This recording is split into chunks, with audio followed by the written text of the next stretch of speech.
ఈ వారం మన guest one of the best investigation officer, పేరు జీవి రమణ గౌడ్, ఏసీపీ నార్సింగ్ సైబరాబాద్.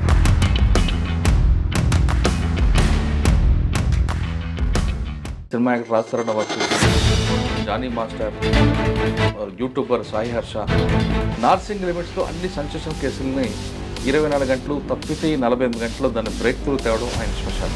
మనం ఎక్కడ పని చేసామని కాదు, పోయిన తర్వాత మనం అక్కడ ఏం చేసి వచ్చాము. రమణ గౌడ్ గారు by chance by choice uniform వేయడం. స్పెసిఫిక్గా పోలీసులోకి రావాలని ఏం రాలేదు. కేసు చెప్పండి. ఒక రోజంతా టాయిలెట్ పోకుండా మా టీం అంతా పని. ఇటీవల జరిగిన డబుల్ మర్డర్ కేసులో ఒక మహిళని 2 వ్యక్తులు ఇలా చంపారు. చనిపోయిన మేము ఫస్ట్ మాకు బాడీ ఐడెంటిఫై అయింది, ఒకటే బాడీ ఐడెంటిఫై. సార్ ఆ టైంలో పబ్లిక్ ట్రాఫిక్ సెన్స్ ఉంది అనుకుంటారు. సినిమాలో వారెంట్ ఉందా అని అనే టైప్లో మాట్లాడుతున్నారు. సార్ ట్రాఫిక్ ఇంకొక ప్రాబ్లం ఉంటుంది, ట్రక్ అండ్ డ్రైవ్. రిపోర్టర్ ఇక పేరెందుకు, ఇప్పుడు ఆయన ఇప్పుడు సంస్థకే అధిపతి. అండ్ ఎక్కడ దొరికాడు మీకు? అంటే ట్రాఫిక్లో ఈ డైలాగులు బాగుంటాయి. నేను 24 గంటల వల్ల ట్రాన్స్ఫర్ చేస్తాను. ఎంత తాగితే దొరుకుతుందండి? ఒక బీర్ తాగితే 30 వస్తుందా, వాటర్ వేస్తే 30 వస్తుంది. అంటే ఇది ఎలా ఉంటుందంటే, సార్ ఈ టైంలో ఒక లేడీ మీకు బాగా ఇబ్బంది పెట్టిందండి. అంటే మీరు కెమెరాస్ పట్టుకొని ఉండేసరికి మా యాక్షన్ చాలా స్లో అవుతుంది.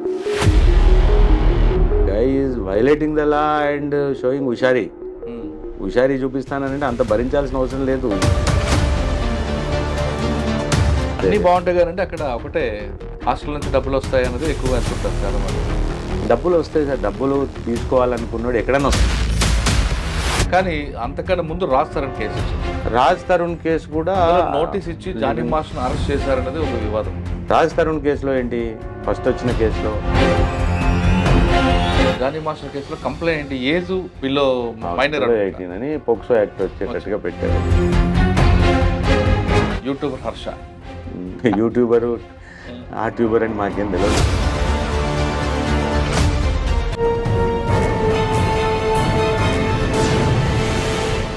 Welcome to crime diaries. ఈ వారం మన guest one of the best investigation officer, పేరు జీవి రమణ గౌడ్, ఏసీపీ నార్సింగ్ సైబరాబాద్. రమణ గౌడ్ గారు ప్రస్తుతం నార్సింగ్ పోలీసులు పనిచేస్తున్నారు. నార్సింగ్లో ఇక్కడ అన్ని సంచలన కేసులు జరుగుతున్నాయి. మీకు సినిమా యాక్టర్ రాజశరణ్ అవ్వచ్చు, అదేవిధంగా Johnny master, Sai YouTuber Sai Harsha, అదేవిధంగా డబుల్ మర్డర్ కేసు. నార్సింగ్ లిమిట్స్లో అన్ని సంచలన కేసులని 24 గంటలు తప్పితే 48 గంటలు దాన్ని బ్రేక్ త్రూ తేవడం ఆయన స్పెషాలిటీ. ఇటీవల జరిగిన డబుల్ మర్డర్ కేసులో ఒక మహిళని 2 వ్యక్తులను ఎలా చంపారు, 3 వ్యక్తులు ఎలా చంపారనే విషయాన్ని సార్ అంటే తెలుసుకున్నాం. సార్ నమస్తే అండి. నమస్తే సార్, పండుగ నాడు ప్రశాంతంగా ఇంట్లో ఉన్న టైంలో మీకు ఫోన్ వచ్చింది. ఆ ఫోన్లో కరెక్ట్ పండగ పిల్లలతో ఉందాం టైంలో ఫోన్ రావడం, మీరు రష్ పోయి వచ్చేసరికి అక్కడ ఒక లేడీ జెంట్ 2 మడ్డలు కనిపిస్తుంటాయి. అంటే పతంగలు ఆడుకుందామని వచ్చిన వాళ్ళకి కనపడడం, ఆ ఇన్ఫర్మేషన్ మీకు రావడం, మీరు ఆ స్పాట్కి వెంటనే రీచ్ అయ్యేసరికి మీకు అక్కడ క్లూస్ ఏం దొరికాయా, అసలు ఎందుకు జరిగేది మర్డర్? నార్సింగ్ అనగానే ఈ డబుల్ మర్డరే కాకుండా రాజ్ తరుణ్ కేసు అవ్వచ్చు, డాన్స్ మాస్టర్ జానీ మాస్టర్ అవ్వచ్చు, లేదా యూట్యూబర్ హర్ష, అన్ని సెన్సేషన్ కేసులు ఎక్కువగా నార్సింగ్లో జరుగుతుంటాయి. ఇంత హెవీ పోలీస్ స్టేషన్లో అంటే ఐఓ మీకు కాకపోయినా ఈ సూపర్వైజింగ్ చేయడం అనేది కొంచెం బాగా టఫ్ అనిపిస్తుంటుంది. ఇటువైపు ఫ్యామిలీ, ఇటువైపు జాబ్, ఇక్కడ అన్ని జరిగేవన్నీ కూడా సెన్సేషనల్ కేసులు. పర్టికులర్గా నార్సింగ్ అవ్వచ్చు, శంకరపల్లి అవ్వచ్చు, మొకీలు, అవన్నీ కూడా హై ప్రొఫైల్ కేసులు కనిపిస్తుంటాయి. ఈ ప్రజలు ఎలా తట్టుకుంటున్నారు? మన జరిగిన డబుల్ మర్డర్ కేసులు వాళ్ళ ఆ విధంగా మర్డర్ చేయడానికి ప్రధాన కారణం ఏంటి? ఈ ప్రశ్నలకు సమాధానం చెప్పే ముందు రమణ గౌడ్ గారు by chance by choice uniform వేయడం, ఆయన పేరెంట్స్ ఫ్యామిలీ స్పెసిఫిక్గా పోలీసులోకి రావాలని ఏం రాలేదు. This is one of the job, అంతే. ఒక జాబ్ కాబట్టి వచ్చాం. అప్పుడు యూనివర్సిటీలో ఉన్నప్పుడు జనరల్గా మన అందరూ యూనివర్సిటీలో ఉన్న వాళ్ళు పీజీ, ఆ తర్వాత మేము లా చేసేటప్పుడు జనరల్గా ఏమని ఏదో ఒక ఉద్యోగం, మంచి ఉద్యోగం వస్తే చేయాలి అనే, అప్పుడు ఉద్యోగం ఇంకా ఓరియంటేషన్, అప్పుడు కంపల్సరీ ఉద్యోగము అని అన్నది కంపల్సరీ. యూనివర్సిటీ రాకముందు మీ జర్నీ చెప్పండి. అమ్మ నాన్న ఎక్కడి నుంచి వచ్చారు మీరు? యూనివర్సిటీ రాకముందండి నేను అంటే బేసికలీ మా సొంతూరు నిర్మల్ దగ్గర బన్సపల్లి, బట్ మా ఫాదర్ బ్యాంక్ మేనేజర్ కావడంతో మేము ఎప్పుడు మా సొంత ఊర్లో ఎప్పుడు లేము. All around Adilabad and Karimnagar అంతా తిరిగాం. మోస్ట్లీ నా ఎడ్యుకేషన్ అంతా, అంటే నేను పుట్టింది లక్షపేట దగ్గర, అంటే లక్షపేటలో అప్పుడు నాన్న అక్కడ బ్యాంక్లో పనిచేస్తున్నారు. ఎల్ఎంబి బ్యాంక్ అని ఉండేది అప్పుడు 67-68 అక్కడ నాన్న అప్పుడు పనిచేసింది. తర్వాత అక్కడ నుంచి నాన్నది ఆదిలాబాద్ ట్రాన్స్ఫర్ అయింది. ఆదిలాబాద్లో ఎడ్యుకేషన్ స్టార్ట్ అయింది. తర్వాత ఉట్నూరు అని అప్పుడు ఇంటీరియర్ ప్లేస్. అవును. అప్పుడు ఇట్నూరు చాలా ఇంద్రవెల్లి అదంతా ఆ ఏరియా అంతా ఉట్నూరులో ఉండేది. ఉట్నూరుకి ఆల్మోస్ట్ 2nd to నాది 7th ఉట్నూరులో చదువుకున్నాం. అప్పుడు అక్కడ ఎడ్యుకేషన్ ఏంటంటే అంతా గవర్నమెంట్ స్కూల్సే. అంటే అప్పుడు శిశు మందిర్ అని మూమెంట్ ఉంటుంది, ఎప్పుడైనా ఎదురుపడ్డారా? ఏమండి అక్కడ ఉట్నూరులో నక్సల్స్ మూమెంట్ బాగా ఉంటుంది కదా అప్పుడు. కొండపల్లి సీతారామయ్య ఎదురుపడ్డాడు. అవునా? ఎదురుపడ్డాడంటే ఆయన అప్పుడు యూజ్ టు కమ్ దేర్. కాబట్టి అంటే నాకు తెలిసినప్పుడు చిన్నప్పుడు ఫాదర్ ఒకసారి అడిగాడు, ఇతను ఎవరో తెలుసా అని. ఇతను ఎవరో తెలుసా అంటే మనం చిన్నప్పుడు కదా తెలియదు ఎవరు అంటే ఈయనే కొండపల్లి సీతారామయ్య అని అన్నాడు. అంటే ఆ వాతావరణం అంటే అప్పుడు ఆ ఉట్నూరు అనేది చాలా లిమిటెడ్ చిన్న ఒక 2-3,000 పాపులేషన్ ఉన్నటువంటి తాలూకా హెడ్ క్వార్టర్. అక్కడ నేను 7th వరకు చదువుకున్నాను. నాన్న అక్కడ కాస్త అంటే one of the important person ఉండేది. దేవుషా అని అప్పుడు ఎమ్మెల్యే, అప్పుడు గోండురాజు అతను. గోండురాజు దీదేన్ ఎమ్మెల్యే, ఆయన బతుకున్న రోజులు ఆయన్నే ఎమ్మెల్యే. అప్పుడు ఇక తర్వాత బెటర్ స్కూల్స్ మేము తర్వాత ఆల్మోస్ట్ శిశు మందిర్ ఎడ్యుకేషను. శిశు మందిర్ నుంచి మళ్ళీ 8th, 9th, 10th SVAVS అని శ్రీ విద్యారణ్య ఆవాస విద్యాలయం అని అక్కడ శ్రీరాంపూర్ హాజీపూర్ దగ్గర ఉండేది, మంచిర్యాల లక్షపేట మధ్యలో. అక్కడ 8th to 10th చదువుకున్నాం. తర్వాత ఉద్యోగరీత్యా మళ్ళీ ఫాదరు నేను కొరుట్లలో అంటే మెట్పల్లిలో ఇంటర్మీడియట్, కరీంనగర్ జిల్లాది, కొరుట్లలో డిగ్రీ, తర్వాత పీజీ ఇక్కడ MA ఎకనామిక్స్కి వచ్చాం ఓయూలో. ఇక జనరల్గా ఇక్కడ ఓయూలో పడ్డ తర్వాత ఏముంది కాంపిటేటివ్ ఎగ్జామ్స్, Group 1, 2 రాసాం. అది లంబిచోడి long marathon was gone up to the almost 91 to 95, almost wasted 4 years of the time in the running around the we market. అప్పుడు నాకు సబ్ ఇన్స్పెక్టర్గా 91లో ఛాయిస్ ఉన్నా రాలేదు నేను. అంటే అంతలా రావాల్సిన మళ్ళీ అగత్యం పడుతుందని అనుకోలేదు, కానీ మళ్ళీ రావాల్సి వచ్చింది. అంటే అప్పుడు ఏదో జాబ్ పాయింట్ ఆఫ్ వ్యూ అంతే తప్ప స్పెసిఫిక్ ఏదో ఎర్ర బూట్లు వేసుకొని బుల్లెట్ మీద పోయే టైప్ ఏం కాదు. ఇట్స్ అనే జాబ్, దట్స్ ఇట్. ట్రైనింగ్ ఇక్కడ తీసుకుంటారా? ట్రైనింగ్ ఇక్కడే అందరికీ, ఇక్కడ ఆంధ్రప్రదేశ్ పోలీస్ అకాడమీ ఇక్కడే అందరితో పాటు. నేను యాక్చువల్గా ట్రైనింగ్ ఒక రకంగా ఆలోచిస్తే లేట్ నాది service entry into the service. Friends అంతా 91లో ఉన్నారు, ఇక మిగిలిపోయిన లెఫ్ట్ ఓవర్ వాళ్ళంతా 95లో ఉన్నారు అంతే. అచ్చా, ఫస్ట్ పోస్టింగ్ ఎక్కడండి? ఫస్ట్ పోస్టింగ్ మొగల్పురా ప్రొబేషనర్ని, old city. Then first posting Shamsherganj అని ఇప్పుడున్న Falaknuma area. Mogalpura was the and toughest time. ఆ టైంలోనే 98లో అప్పుడు కమ్యూనల్ అయ్యాయి. 1 dayలో 154 FIRs అయ్యాయి police station, arson and looting. Tough time old city. Shamsherganj almost horrible experience of the 93-92 communal violence police station. అప్పుడు అక్కడ ఆల్మోస్ట్ 100 deaths అయ్యాయి ఆ టైంలో. అదేది 92-93. తర్వాత మా టైంకి వచ్చేసరికి కుదురుకుంది, కానీ కొద్దిగా టఫ్ పోలీస్ స్టేషన్స్. కానీ ప్రజలు చాలా మంచి వాళ్ళు, పబ్లిక్ ఆర్ గుడ్. ట్రైనింగ్ అయిన తర్వాత ఫస్ట్ పోస్టింగ్ ఇక్కడ శంషేర్గంజ్. అంటే ప్యూర్లీ పోస్టింగ్ అంటే శంషేర్గంజ్ ఫస్ట్ పోస్ట్. సార్, మీరు ఫస్ట్ పోస్టింగ్లో మీకు మెయిన్ ఛాలెంజ్ ఏమొచ్చిందండి? అంటే అదంతా కమ్యూనల్ ఏరియా, ఒకవైపు చెత్తర్నాక, ఒకవైపు మీకు చాదర్ఘాట్ ఒకవైపు చంద్రాయన్ గుట్ట, ఇంకోవైపు ఛత్రినాక, ఇంకోవైపు షాలిబండ, కాలాపత్తర్, కమాటిపుర, టిపికల్ ఏరియాస్. ఆ టైంలో లాంగ్వేజ్ ప్రాబ్లం వచ్చిందా? లేదు, లాంగ్వేజ్ మాకేం ప్రాబ్లం లేదు, because of we particularly hails from the Telangana కాబట్టి మాకు లాంగ్వేజ్ ఉర్దూ వచ్చినప్పుడు ఆంధ్ర నుంచి ఇక్కడ మా కొలీగ్స్ ఎవరైతే అందరూ ఇక్కడికి వచ్చారో వాళ్ళకి చాలా డిఫికల్టీ ఉండేది. ఉత్తరం అన్నది తెలియకపోయేది, ఇది రావంటే తెలియకపోయేది. వాళ్ళకి కష్టం, కానీ మాకేం ఇబ్బంది లేదు. కానీ అక్కడ ఉండేందుకు ప్లేస్ ఉండకపోయేది. ఫ్యామిలీస్ మేము చాలా దూరం నుంచి రావాల్సి వచ్చేది. ఆల్మోస్ట్ నైట్ టైం అక్కడ ఉద్యోగం అంటే 12-1 గంట ఖచ్చితంగా ఎస్ఐలు అందరూ నైట్ 12 వరకు ఉండాల్సి వస్తుంది. ఎర్లీ మార్నింగ్ అవర్స్ కాస్త లేట్గా స్టార్ట్ అవుతుంది లైఫ్. ఓల్డ్ సిటీ లేట్గా స్టార్ట్ అవుతుంది, బట్ నైట్ డిలే అవుతుంది. అక్కడ శంషేర్గంజ్లో ఏంటంటే అప్పుడు రౌడీ యాక్టివిజం ఎక్కువ ఉండేది. తర్వాత ఈ చిల్లర మల్లర తగాదాలు బాడీలీ అఫెన్సెస్ ఎక్కువ ఉండేది. ఆ బాడీలీ అఫెన్సెస్లలో అక్కడ 2-3 మర్డర్స్ అయ్యాయి అప్పుడు మేము ఉన్నప్పుడు. ఒక నాకు సంబంధించిన సంఘటన, ఒక వ్యక్తిని వాళ్ళు రాబరీ చేసి వాడిని ఎత్తుకెళ్ళిపోయారు అని, అంటే కిడ్నాప్ కూడా చేశారు అనే దాని మీద అప్పుడు కాస్త ఆలోచన తక్కువ, ఆవేశం ఎక్కువ ఉండేది. ఇమీడియట్గా నేను అంటే అప్పుడు అక్కడ క్రైమ్ ఎస్ఐ చేసేవాడిని. మఫ్టీలో ఉన్న మనం ఇమీడియట్గా అక్కడ కంప్లైంట్ రాగానే ఇమీడియట్గా కంప్లైంట్ని అతని స్కూటర్ మీద, ఎందుకంటే మళ్ళీ మనం జీప్ తీసుకొని వెళ్తే లేకపోతే దీంట్లో ఐడెంటిఫై అవుతామని చెప్పేసి అతని స్కూటర్ పైనే ఓ ఇద్దరు హెడ్ కానిస్టేబుల్స్ని ఏమట ఆటోలో దట్టు ఆటో ఒకటి తీసుకొని ఆటోలో రమ్మని చెప్పి వాడిని అది చేంజ్ చేస్తూ పోయాం. అప్పుడంతా వీళ్ళ యాక్టివిటీ అప్పుడప్పుడే స్టార్ట్ అయింది. అయ్యూబు, తర్వాత వాడు జావీదు, తర్వాత ఇబ్రహీం, వాడు వాళ్ళంతా అప్పుడప్పుడే స్టార్ట్. చిన్న రౌడీ అప్పుడప్పుడే స్టార్ట్ చేస్తున్నాడు. ఏదో ఉంది ఇబ్రహీం అనేవాడిది, ఏదో ఉంది ఐడెంటిఫికేషన్ అని అంటే ఇమీడియట్గా రాబరీ ఉంది కదా అని ఇమీడియట్ వెళ్ళాం. ఆ క్రమంలో అక్కడ ఒక వ్యాన్ ఐడెంటిఫై చేస్తుంటే అప్పుడే చీకటి అవుతుంది. ఆ వ్యాన్ చూసేసరికి అరే సార్ ఇందులో పోతున్నారు వీళ్ళంతా, మారుతి వ్యాన్, అందులో 6-7 ఉన్నారు. ఇమీడియట్గా ఆ స్కూటర్ తోటి చేజ్ చేసి వాడిని ఆ బీబికా చష్మా ఏరియాలో ఆ సందులు గొంతులు తిరిగి ఆఖరికి ఆ ఓవర్టేక్ చేసి ఆ వ్యాన్ ముందు బండి పడేసి దూకి అంత సినిమాటిక్ అయ్యేసరికి వాళ్ళు 6-7 ఉన్నారు, నేను ఒక్కనే ఉన్నా. వాళ్ళ అంటే పోలీస్ అనే ఐడెంటిఫికేషన్ ఏంటో మిగతా వాళ్ళు పారిపోయారు కానీ ఒక ఇద్దరు మిగిలారు. అందులో వాడి పేరు నాకు ఇప్పుడు అంత గుర్తులేదు, కానీ టఫెస్ట్ గై వాడు. ఒకసారి అప్పుడే 6-7 months ముందు డబుల్ మర్డర్, కాలాపత్ర డబుల్ మర్డర్ కేసులో జైలుకి వెళ్ళి ఉన్నాడు వాడు. అప్పుడే రిలీజ్ అయినట్టున్నాడు.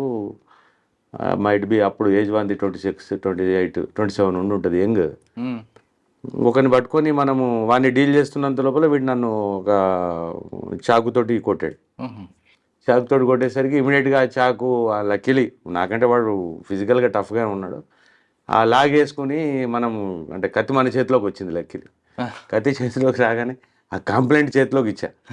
ఏమంటున్నా స్కూటర్లో ఉన్న కంప్లైంట్ చేతిలోకి ఇచ్చేసరికి ఇక మళ్ళీ మనం ఎక్కువ ఆలోచించలేకపోయినా వాడు అంత లోపల. లక్కీలీ మేము ఎప్పుడు జనరల్గా సిటీలో కూడా కల్చర్ లేదు, రివాల్వరు పిస్టల్లో పెట్టుకొని తిరగకపోయేవాళ్ళం. కానీ ఎందుకో ఆ సంఘటనలో పర్టికులర్గా ఆ రోజు నా రివాల్వర్ ఉంది.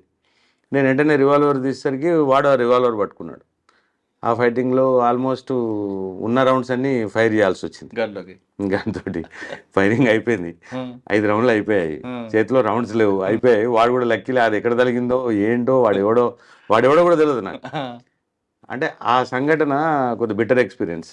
అంటే ఆ రోజు మనం కొద్దిగా అటు ఇటు అయితే నేను కూడా పైకి పోయాల్సిన టైం కాబట్టి ఆ తర్వాత రియలైజ్ అవుతే షాక్లో ఉంటే ఎలా ఉంటుంది సంఘటన అనేది నాకు ఏమీ ఐడెంటిఫై చేయలేకపోయాను.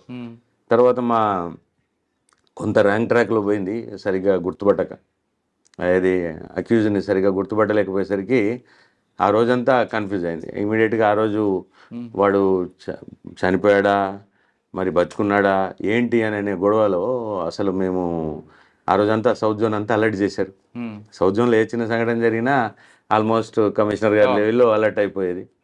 అప్పుడు అరవిందరావు సార్ అడిషనల్ కమిషనర్ ఉండే, సుకుమార్ గారు సార్ సిపి గారు. ఫస్ట్ అక్కడ ఇన్స్పెక్టర్ ఎవరంటే మాధవరెడ్డి. టఫ్ గై, వెరీ వెరీ టఫ్ గై.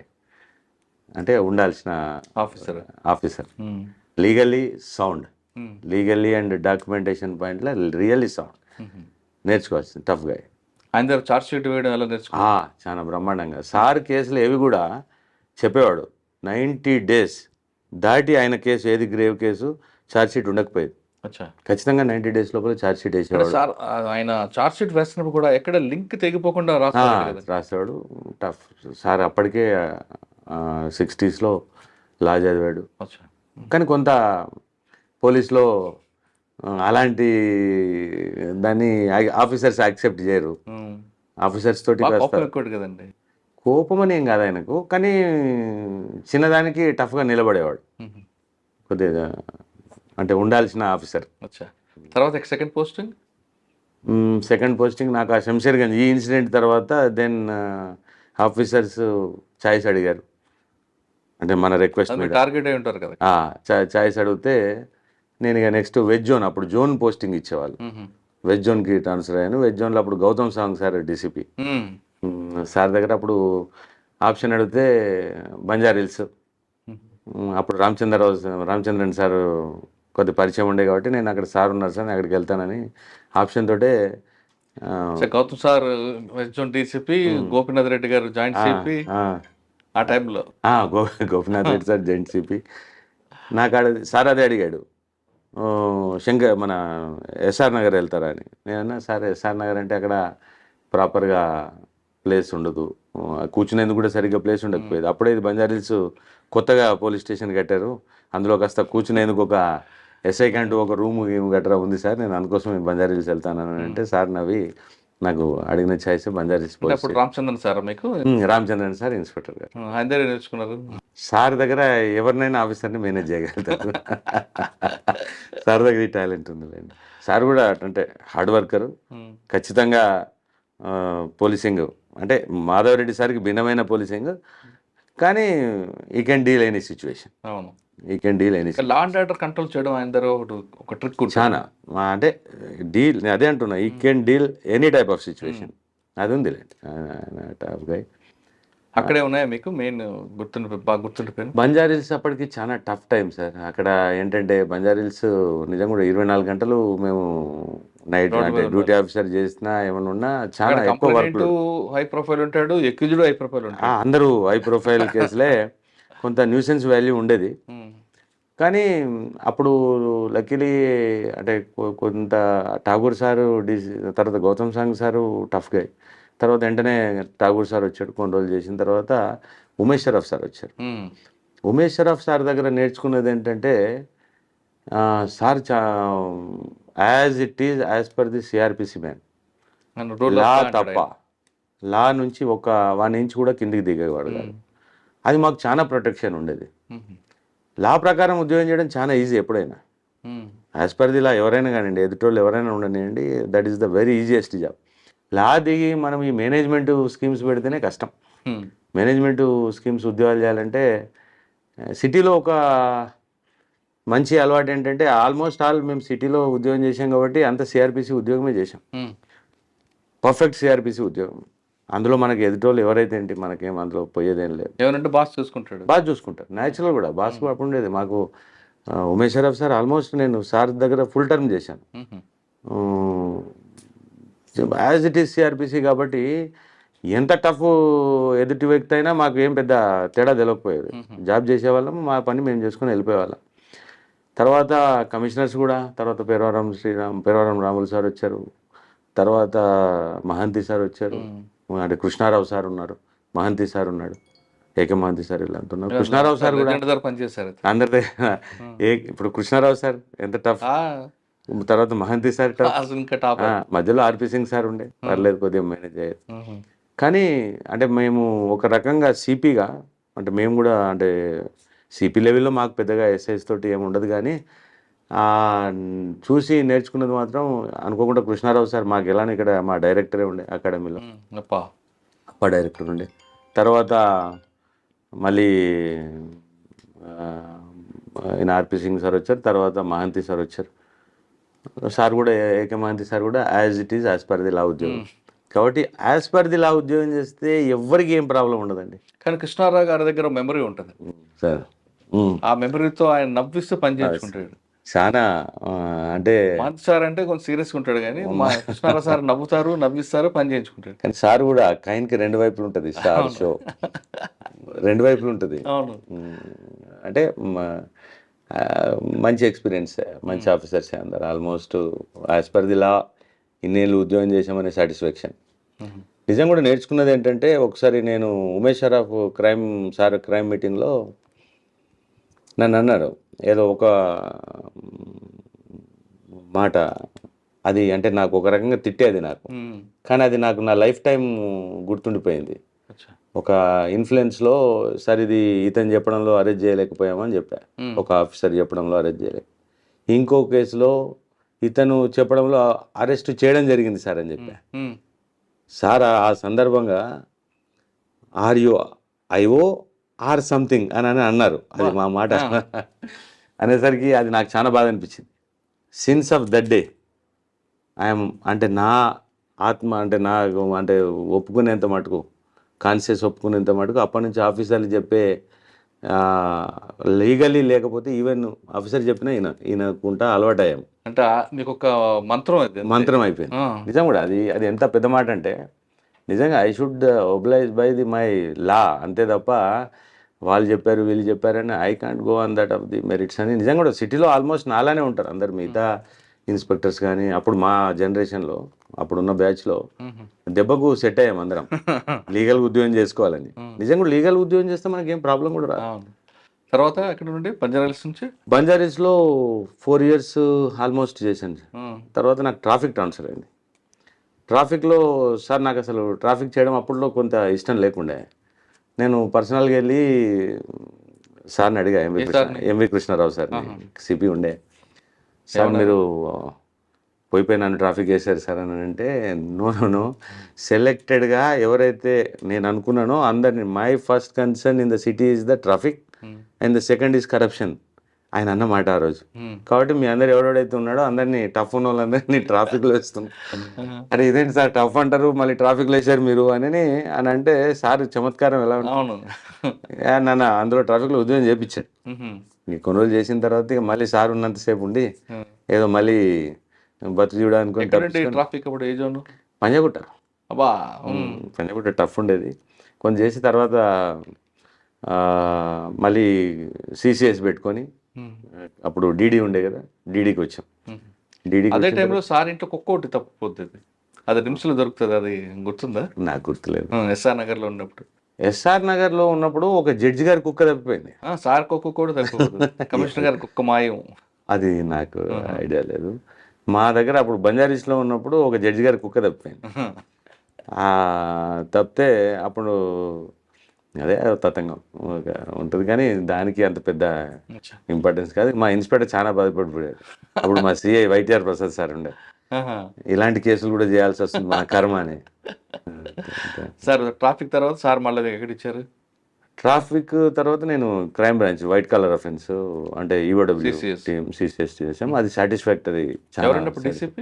ఫస్ట్లో నరసింహారావు సార్ ఉండే, తర్వాత మన అమిత్ గారు సార్ ఉండే, one of the best officer. ఆయన దగ్గర ఏం నేర్చుకున్నారు? చాలా. సార్ కూడా సిబిఐ నుంచి వచ్చారు అప్పుడు. చాలా మంచి ఆఫీసర్ అమిత్ గారు సార్. ఇప్పుడు ఉన్న ప్రజెంట్ జనరేషన్కి ఉండాల్సిన ఆఫీసర్ అసలు.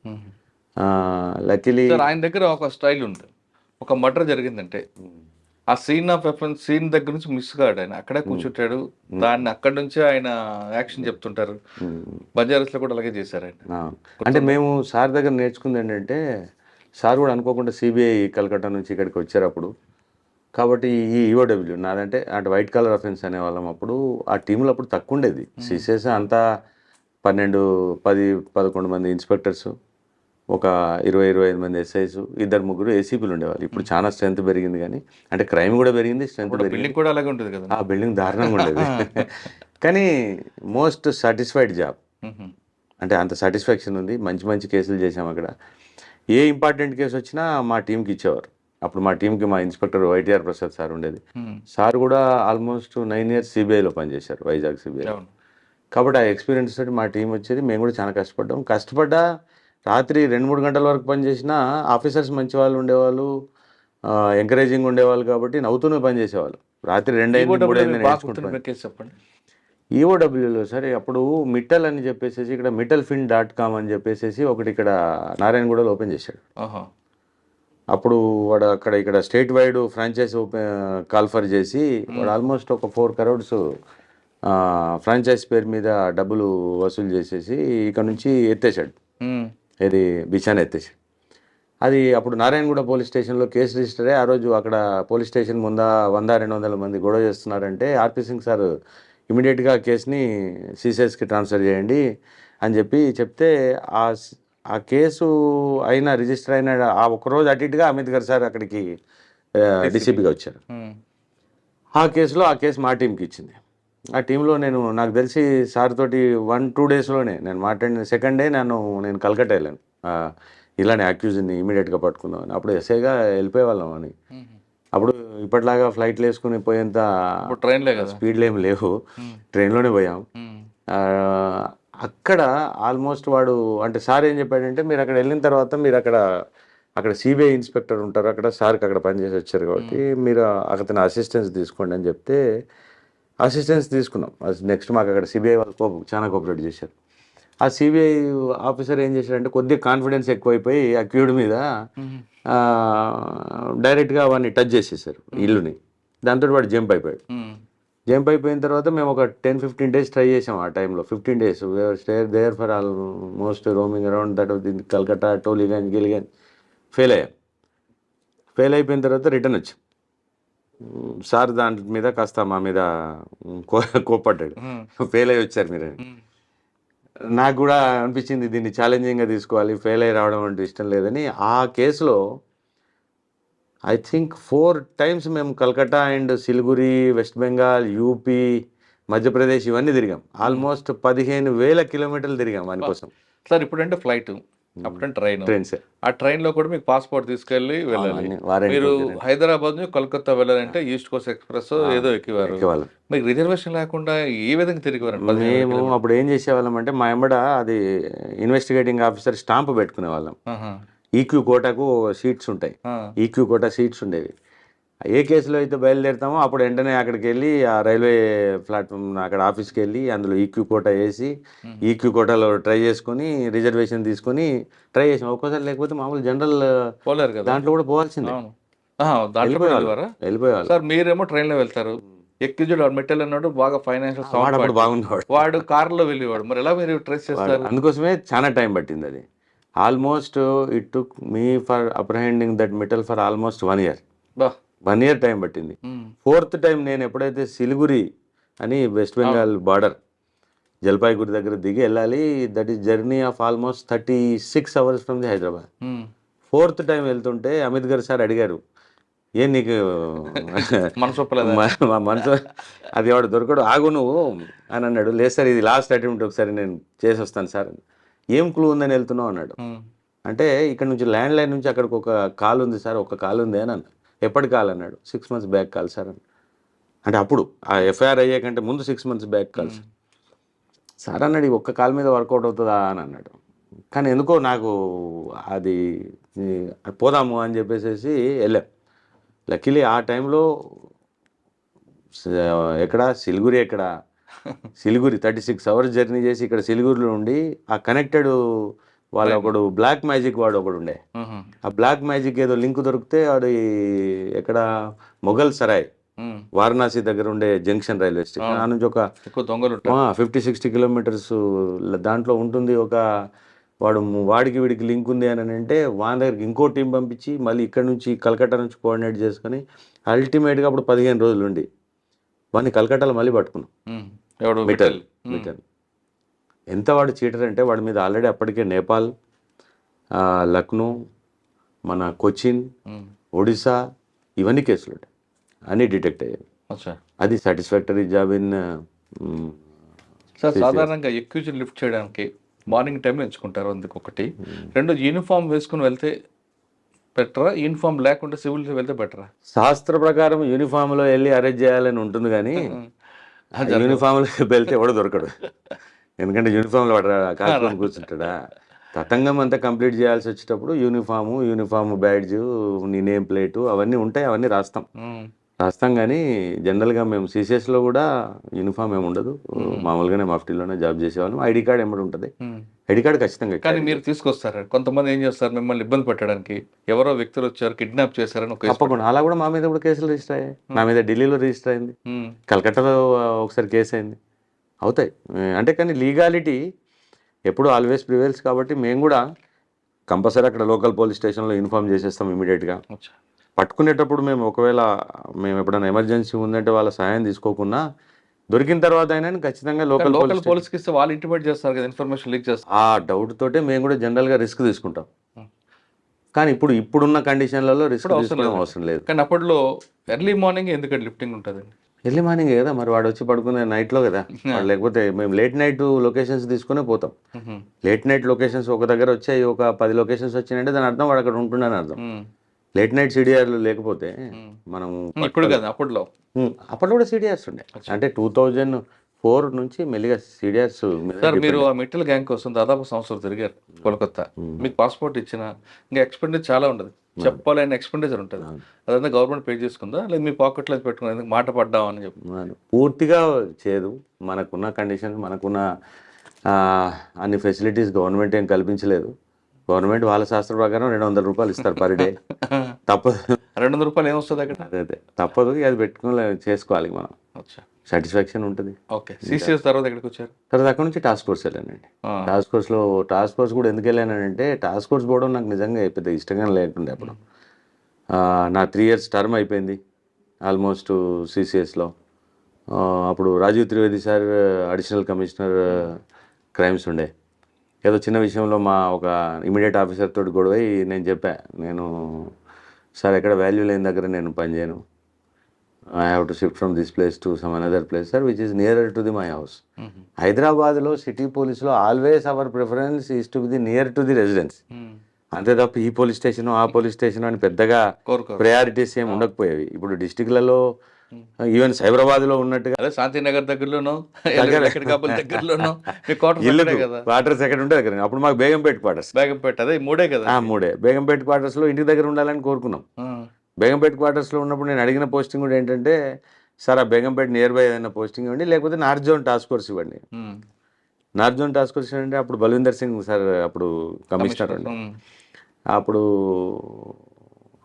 ఆయన అన్నాడంట, సార్ ఎందుకు ఆయన అంత స్పెసిఫిక్గా నార్త్ జోన్ అని అడుగుతున్నా అంటే, వేరే ఉద్దేశం ఏం లేదు సార్, ఆయన ఇల్లు దగ్గర ఉంటాయి సార్ సపోర్ట్ చేసేవారు. అప్పుడు ఆఫీసర్స్ కూడా అట్లా సపోర్ట్ చేసేవాళ్ళు. మనకు కూడా సాటిస్ఫాక్షన్ ఉండేది. ఆఫీసర్స్ మన వాళ్ళు ఉంటే ఒక శబాష్ అని అంటే 1 కోటి రూపాయలు ఇచ్చిన దానికంటే ఎక్కువ దానికోసమే పని చేసేవాళ్ళు. ఈవెన్ ఇప్పుడు నేను కానీ మా వాళ్ళు కానీ ఎవరు పని చేసినా పోలీస్ ఆఫీసర్స్ ఎప్పుడైతే శబాష్ అని అంటాడో మనకి అది భారతరత్న ఇచ్చినంత గొప్ప కాబట్టి పని చేస్తారు మన వాళ్ళు. దానికోసం చొక్కాలు దించుకొని పని చేస్తారు. మీకు టాస్క్ ఫోర్స్లో ఎగ్జాంపుల్ చెప్తాను మీకు. ఒక కేసులో మేము తెనాలి వెళ్తే టాస్క్ ఫోర్స్లో అప్పుడు కమలాసన్ రెడ్డి సార్ మాకు మా సార్ సీనియర్ కూడా యూనివర్సిటీలో. సార్ కూడా వర్క్ ఎక్స్ట్రాక్షన్ పర్ఫెక్ట్. దాంట్లో ఒకటి మీకు ఎగ్జాంపుల్ చెప్తున్నాను, ఎంత కష్టపడతారు మన వాళ్ళు అనేటానికి. ఈవెన్ అంటే బ్లంట్లీ అంటే టాయిలెట్ కూడా ఆపుకొని ఒక రోజంతా టాయిలెట్ పోకుండా మా టీం అంతా పనిచేసింది తెనాలిలో. టాయిలెట్ పోతే మార్నింగ్ టైంలో టాయిలెట్ కూడా ఆపుకొని ఎవడు ఉద్యోగం చేస్తాడండి. ఇవాళ రేపు మా డిపార్ట్మెంట్ అంత ప్రయారిటీ ఇచ్చిన కేసు ఏంటో. జనరల్ ప్రయారిటీ ఉన్నా మనకి ఏదైనా ఇంపార్టెంట్ ఒక టాస్క్ మీద పోయినప్పుడు వేరే డిపార్ట్మెంట్కు మా డిపార్ట్మెంట్కు అంటే నేను వాళ్ళని తక్కువ చేయడం అనట్లే, కానీ మా దాంట్లో పాపం నెత్తి మీద వేసుకొని పనిచేస్తారు. అది కరెక్టే. టాయిలెట్ వెళ్ళక కాదు, పండగ పక్కన అన్ని బాగా పనిచేస్తాయి. నిజంగా నాకు ఆ రోజు వండర్ఫుల్ అనిపించింది ఏంటంటే, నేను తట్టుకోలేను.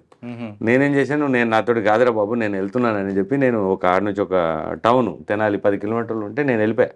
మా టీం అక్కడ స్టే చేసింది. అల్టిమేట్గా మేము 12-1 గంట వరకు మళ్ళీ రిటర్న్ వచ్చాను. అంటే నేను వెంటనే ఒక 1/2 అవర్ రిటర్న్ వచ్చాను. 11-12 గంటలు పట్టుకున్నాం. 12 పట్టుకొని తెనాలికి వెళ్ళిన తర్వాతనే మా టీం అందరూ టాయిలెట్స్కి వెళ్ళారు. నాకు ఆ రోజు అసలు అనిపించింది వీళ్ళు మా వాళ్ళు రాక్షసులు. ఇంకా అంటే టాయిలెట్ వెళ్లకుండా పట్టుకున్న కేసు ఏంటంటే, అంటే వాడు అప్పుడు దేవుడు నటోరియస్ ఫెలో ఉండే వాంది. ఆ వెహికల్ ఐడెంటిఫై అయింది మాకు అక్కడ.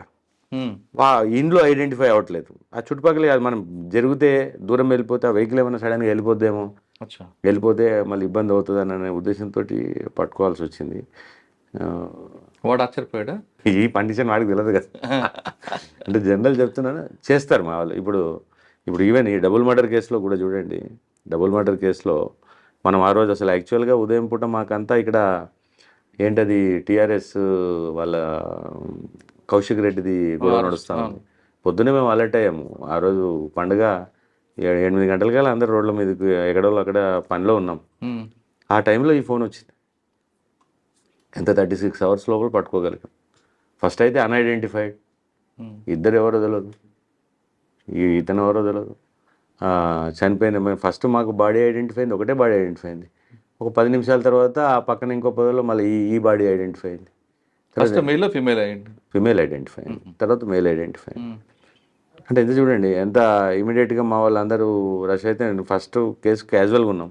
సెకండ్ ఎప్పుడైతే బాడీ ఐడెంటిఫై కాగానే ఇమీడియట్గా అందరూ, నేను మా డీసీపీ గారు కూడా స్పాట్కి వెళ్ళాం. స్పాట్లో వెళ్ళిన తర్వాత సాయంత్రానికల్లా మనకు అంటే ఏంటి ఏం కదా అనేది తెలిసే లోపల అంటే లక్కీలీ మన వాళ్ళంతా చూసరికి గచ్చిబౌలిలో మా వాళ్ళు ప్రాంప్ట్గానే కేసెస్ అన్ని రిజిస్టర్ చేస్తున్నారు కాబట్టి అది మిస్సింగ్ కేసు అక్కడ ఐడెంటిఫై అయిపోయింది.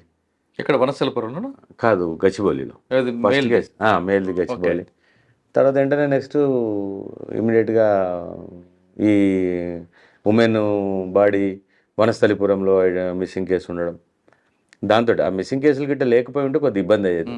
అంటే ఈ మధ్య ప్రాపర్గానే కేసెస్ రిజిస్టర్ అవుతున్నాయి కాబట్టి క్లూ ఇమీడియట్గా వచ్చి దాని తర్వాత నెక్స్ట్ స్టెప్ వీలు కావడం, ఆ 7:30 కల్లా వీళ్ళ మూమెంట్ ఇక్కడ నుంచి స్టార్ట్ అయిపోవడం, ఇవన్నీ చూసుకునేసరికి మా వాళ్ళు రాత్రి ఆ రోజు మాకు మినిమం ఐడెంటిఫై అయ్యేసరికి రాత్రి 1 గంట అయింది.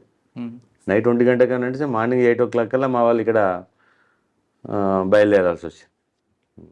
రీచ్ అయ్యాం. ఎందుకు చంపారండి వాళ్ళు?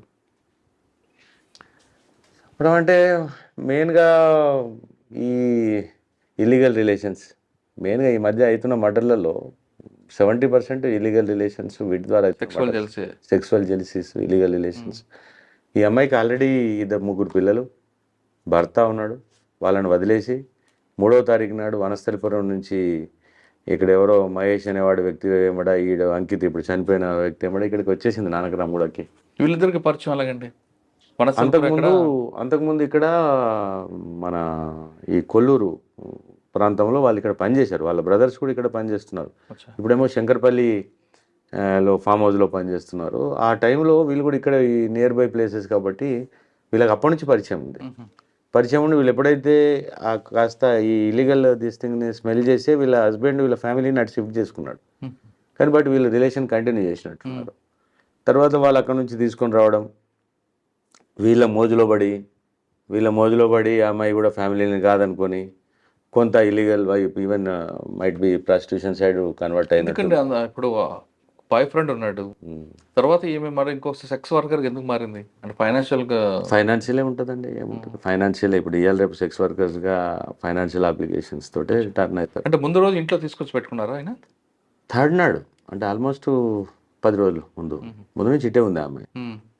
10 రోజుల నుంచి ముందు ఆ క్రమంలో ఈ ఎవరైతే అక్యూజ్డ్ ఉన్నాడో అక్యూజ్డ్ తోటి అంతకుముందు ఒకసారి పోవడం జరిగింది.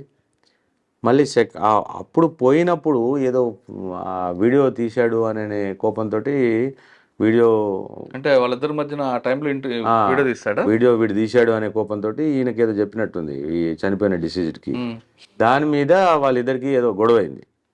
వీళ్ళంతా కూడా ఒకే ప్రాంతానికి సంబంధించిన వాళ్ళు, ఆల్మోస్ట్ 30 కిలోమీటర్స్ డిస్టెన్స్లో ఉన్న ఈ సంబల్ ఏరియా వాళ్ళు. సిద్ధి డిస్టిక్ అని మధ్యప్రదేశ్లో ఉంటుంది, almost border to the Bihar and UP. ఆ సంబల్ ఏరియా సాకేత్ ఫ్యామిలీస్ వీళ్ళంతా, ఒకటే సర్నేమ్ కూడా ఒకటే ఉంది. దాంట్లో వీడు కోపం పెట్టుకున్నట్టున్నాడు ఏదో, దాన్ని టార్గెట్ చేశాడు. వీడు ఆల్రెడీ టార్గెట్ చేసి అలా అయితే రారని చెప్పి వీడు మళ్ళీ ఒకసారి మాట్లాడుకొని తీసుకొని వెళ్దామనే క్రమంలో మాట్లాడుకుంటే వీడు ఒప్పుకున్నాడు తీసుకొచ్చింది సమేదో మాట్లాడుకొని.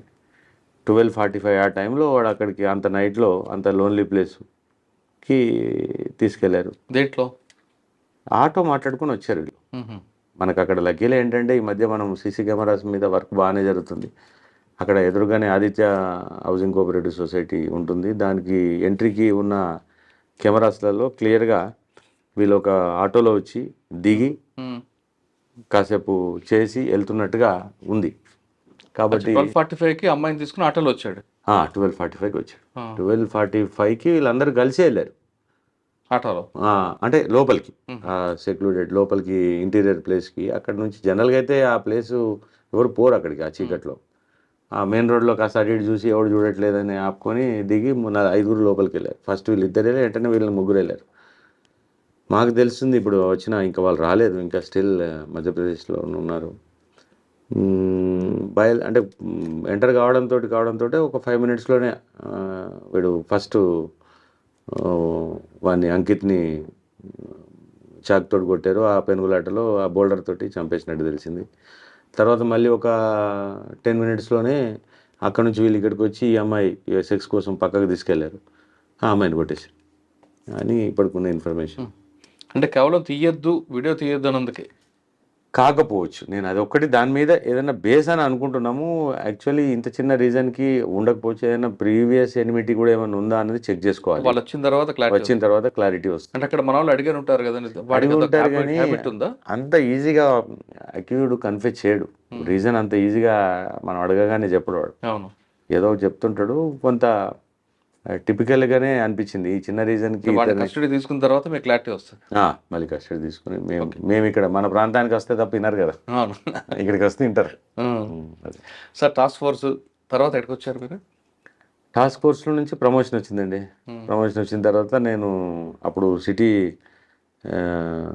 వాతావరణం అంతా అప్పుడు తెలంగాణ మూమెంట్ విస్తృతంగా నడుస్తుంది, 2010 ఆ టైంలో బాగానే ఉంది మూమెంట్.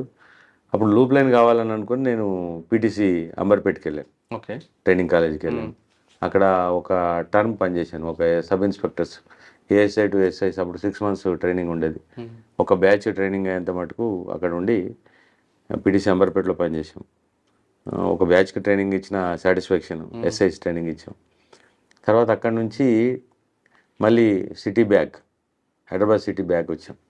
ఆ సిటీ బ్యాక్ వచ్చినప్పుడు అడిగారు నన్ను వేరే ఇంకా జోన్కు సైబరాబాద్. అప్పుడు వెళ్తామంటే సైబరాబాద్ అంటే మనకు మాది కాదు అని అన్నట్టు ఉండేది. మా జోను, మా mother zone is only Hyderabad city అని. లేదు సార్, నేను only I will back to mother parental zone, నేను వెళ్తాను అని మళ్ళీ హైదరాబాద్ సిటీకి ఏరుకోరి అప్పుడు మళ్ళీ సిటీ బ్యాక్ వచ్చాను. అప్పుడు యాక్చువల్గా నాకు కొంత వేరే ఒక important police station in Cyberabad ఉండేది, పోతారా అని అడిగారు. కానీ నేను సిటీ వదిలి రావడం అప్పుడు ఇష్టం లేకుండా సిటీకి వెళ్తే అప్పుడు AK Khan sir commissioner. AK Khan సార్కి రిక్వెస్ట్ చేస్తే నాకు సికింద్రాబాద్ పోస్టింగే కావాలి అని అంటే, మళ్ళీ సేమ్ యాజ్ ఇట్ ఈస్ ఇంటికి దగ్గర అని అంటే, మరి ట్రాఫిక్ ఉంది చేస్తారా అని అడిగారు. ట్రాఫిక్ ఉంది చేస్తానంటే చేస్తాను సార్ అని. మహంకాళి ట్రాఫిక్ వెళ్ళాను. ట్రాఫిక్ మీద కొంత సెకండ్ గ్రేడ్ అభిప్రాయం ఉండే నాకు కూడా. కానీ my tenure in the traffic for almost 3 years in Mahankali, that is Secunderabad railway station area, immense satisfaction. ఎలా చేసాం నిజంగా. అది ట్రాఫిక్ని మనము ప్రాపర్గా రన్ చేయగలిగి, మనము proper implementation of the motor vehicle act or the ఈ ఫుట్ పాత్స్ ఎంక్రోచ్మెంట్స్ ఇవన్నీ చేయగలిగితే సాటిస్ఫాక్షన్ ఉంటుంది ఎక్కువగా. మీకు Secunderabad railway station, Gopalapuram police station, bridge, ఇటు మోండా మార్కెట్ మీకు పెయిన్ కదండి, పెద్ద పెయిన్. ఆర్పి రోడ్ తర్వాత ఎంజీ రోడ్ కనెక్షన్, వాటికన్నా ఇది ఎక్కువ కనిపిస్తుంటది కదా. ప్యారడైజ్ ఇవంతా కాదు, main traffic flow Secunderabad to Hyderabad all goes and travels from the MG and RP road, SD road. ఈ 3 రోడ్లను మనం రన్ చేయగలిగితే, అంటే ప్రాపర్గా ఎక్కడ దాన్ని స్టక్ చేయకుండా తీసుకోవడం చాలా కష్టం. అంటే నేను చిన్న ఒక ఫీట్ జాగా మాకు రోడ్కు దొరికితే దాంట్లో రన్ చేయగలుగుతామని ఆలోచించేవాళ్ళం. ఫీట్ 2 ఫీట్లు గొడవ చేసుకొని దాన్ని ట్రాఫిక్ కోసం సెక్యూర్ చేసిన ప్లేసెస్ ఉన్నాయి. సార్, ప్యారడైజ్ నుంచి ట్యాంక్ బండ్ వరకు తీసుకుంటే ట్రాఫిక్ ఎన్ని కిలోమీటర్స్ పెంచారు మీరు స్పీడ్ అండి? అంటే స్పీడ్ పెంచడం కనంటే ఆగుంటే అయితే నడిపించాం. స్పీడ్ పెంచామనకంటే ఆగుంటే అయితే జామ్ లేకుండా ఎట్టి పరిస్థితుల్లో. ఎందుకంటే ఒక సిగ్నల్ నుంచి ఇంకో సిగ్నల్, అప్పుడు యూటర్న్స్ లేవు, కంపల్సరీ సిగ్నల్ ఉండేది. ఇప్పుడు మేము గాస్మండి సిగ్నల్, బాటా సిగ్నల్, తర్వాత బైబిల్ హౌస్ సిగ్నల్, తర్వాత ప్యాట్నీ సిగ్నల్, ఎస్బిహెచ్ సిగ్నల్, ఈ 1.5-2 kilometers లోపల 5 సిగ్నల్స్ ఉండేవి. కానీ ఫ్లో కూడా, ట్రాఫిక్ ఫ్లో కూడా విపరీతంగా ఉండేది. అదంతా మార్కెట్ ఏరియా. ఒకటే కాకుండా మీకు ఒలిఫెంట్ బ్రిడ్జ్ దగ్గర కూడా పెద్ద ప్రాబ్లం ఉంటుంది. అక్కడ కూడా చాలా ప్రాబ్లం పడిందంటే, మీకు వర్షం పడేదంటే అక్కడ ప్రాబ్లం అయ్యేది. అంటే గోపాల్పురము పక్కన మహంకాళి, తర్వాత ఇటు బేగంపేట్ అండ్ మారేడ్పల్లి, అంతా కోఆర్డినేటెడ్ వర్క్ నడిచేదండి ట్రాఫిక్లో. అప్పుడు అడిషనల్ సిపి ఆనంద్ సార్ ఉండేది, సివి ఆనంద్ గారు. ఇక సివి ఆనంద్ సార్కి అయితే మాకు మొత్తం అంతా సిటీ వాళ్ళమే కాబట్టి, ఇక్కడ వాళ్ళం కాబట్టి, మొత్తం కాస్త అవగాహన ఉన్న ఏరియాస్ కాబట్టి బాగా ట్రాఫిక్లో చాలా, అంటే సారు కూడా టఫ్గా ఉండేవాడు. సపోర్టింగ్ ఉండేవాడు మాకు కూడా. సార్ ఆ టైంలో పబ్లిక్ ట్రాఫిక్ సెన్స్ ఉందనుకుంటారా?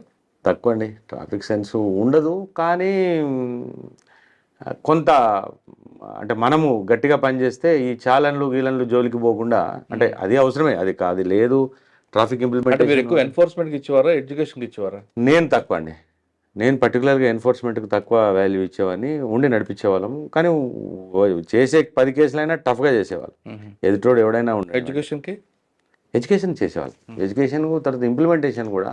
ఎడ్యుకేషన్ కంటే ఇంప్లిమెంటేషన్, ఎంబీ యాక్ట్ కూడా చాలా మంది చిన్న చూపు. ట్రాఫిక్ అనగానే ఏముందిలే ట్రాఫిక్ ఆఫీసర్ కదా, ట్రాఫిక్ ఇన్స్పెక్టర్ అనగానే వాడికి ఏమి పవర్స్ లేవనుకుంటారు. On par with all the L and O ఆఫీసర్కి ఏం పవర్ ఉంటుందో వీడికి అదే పవర్ ఉంటుంది.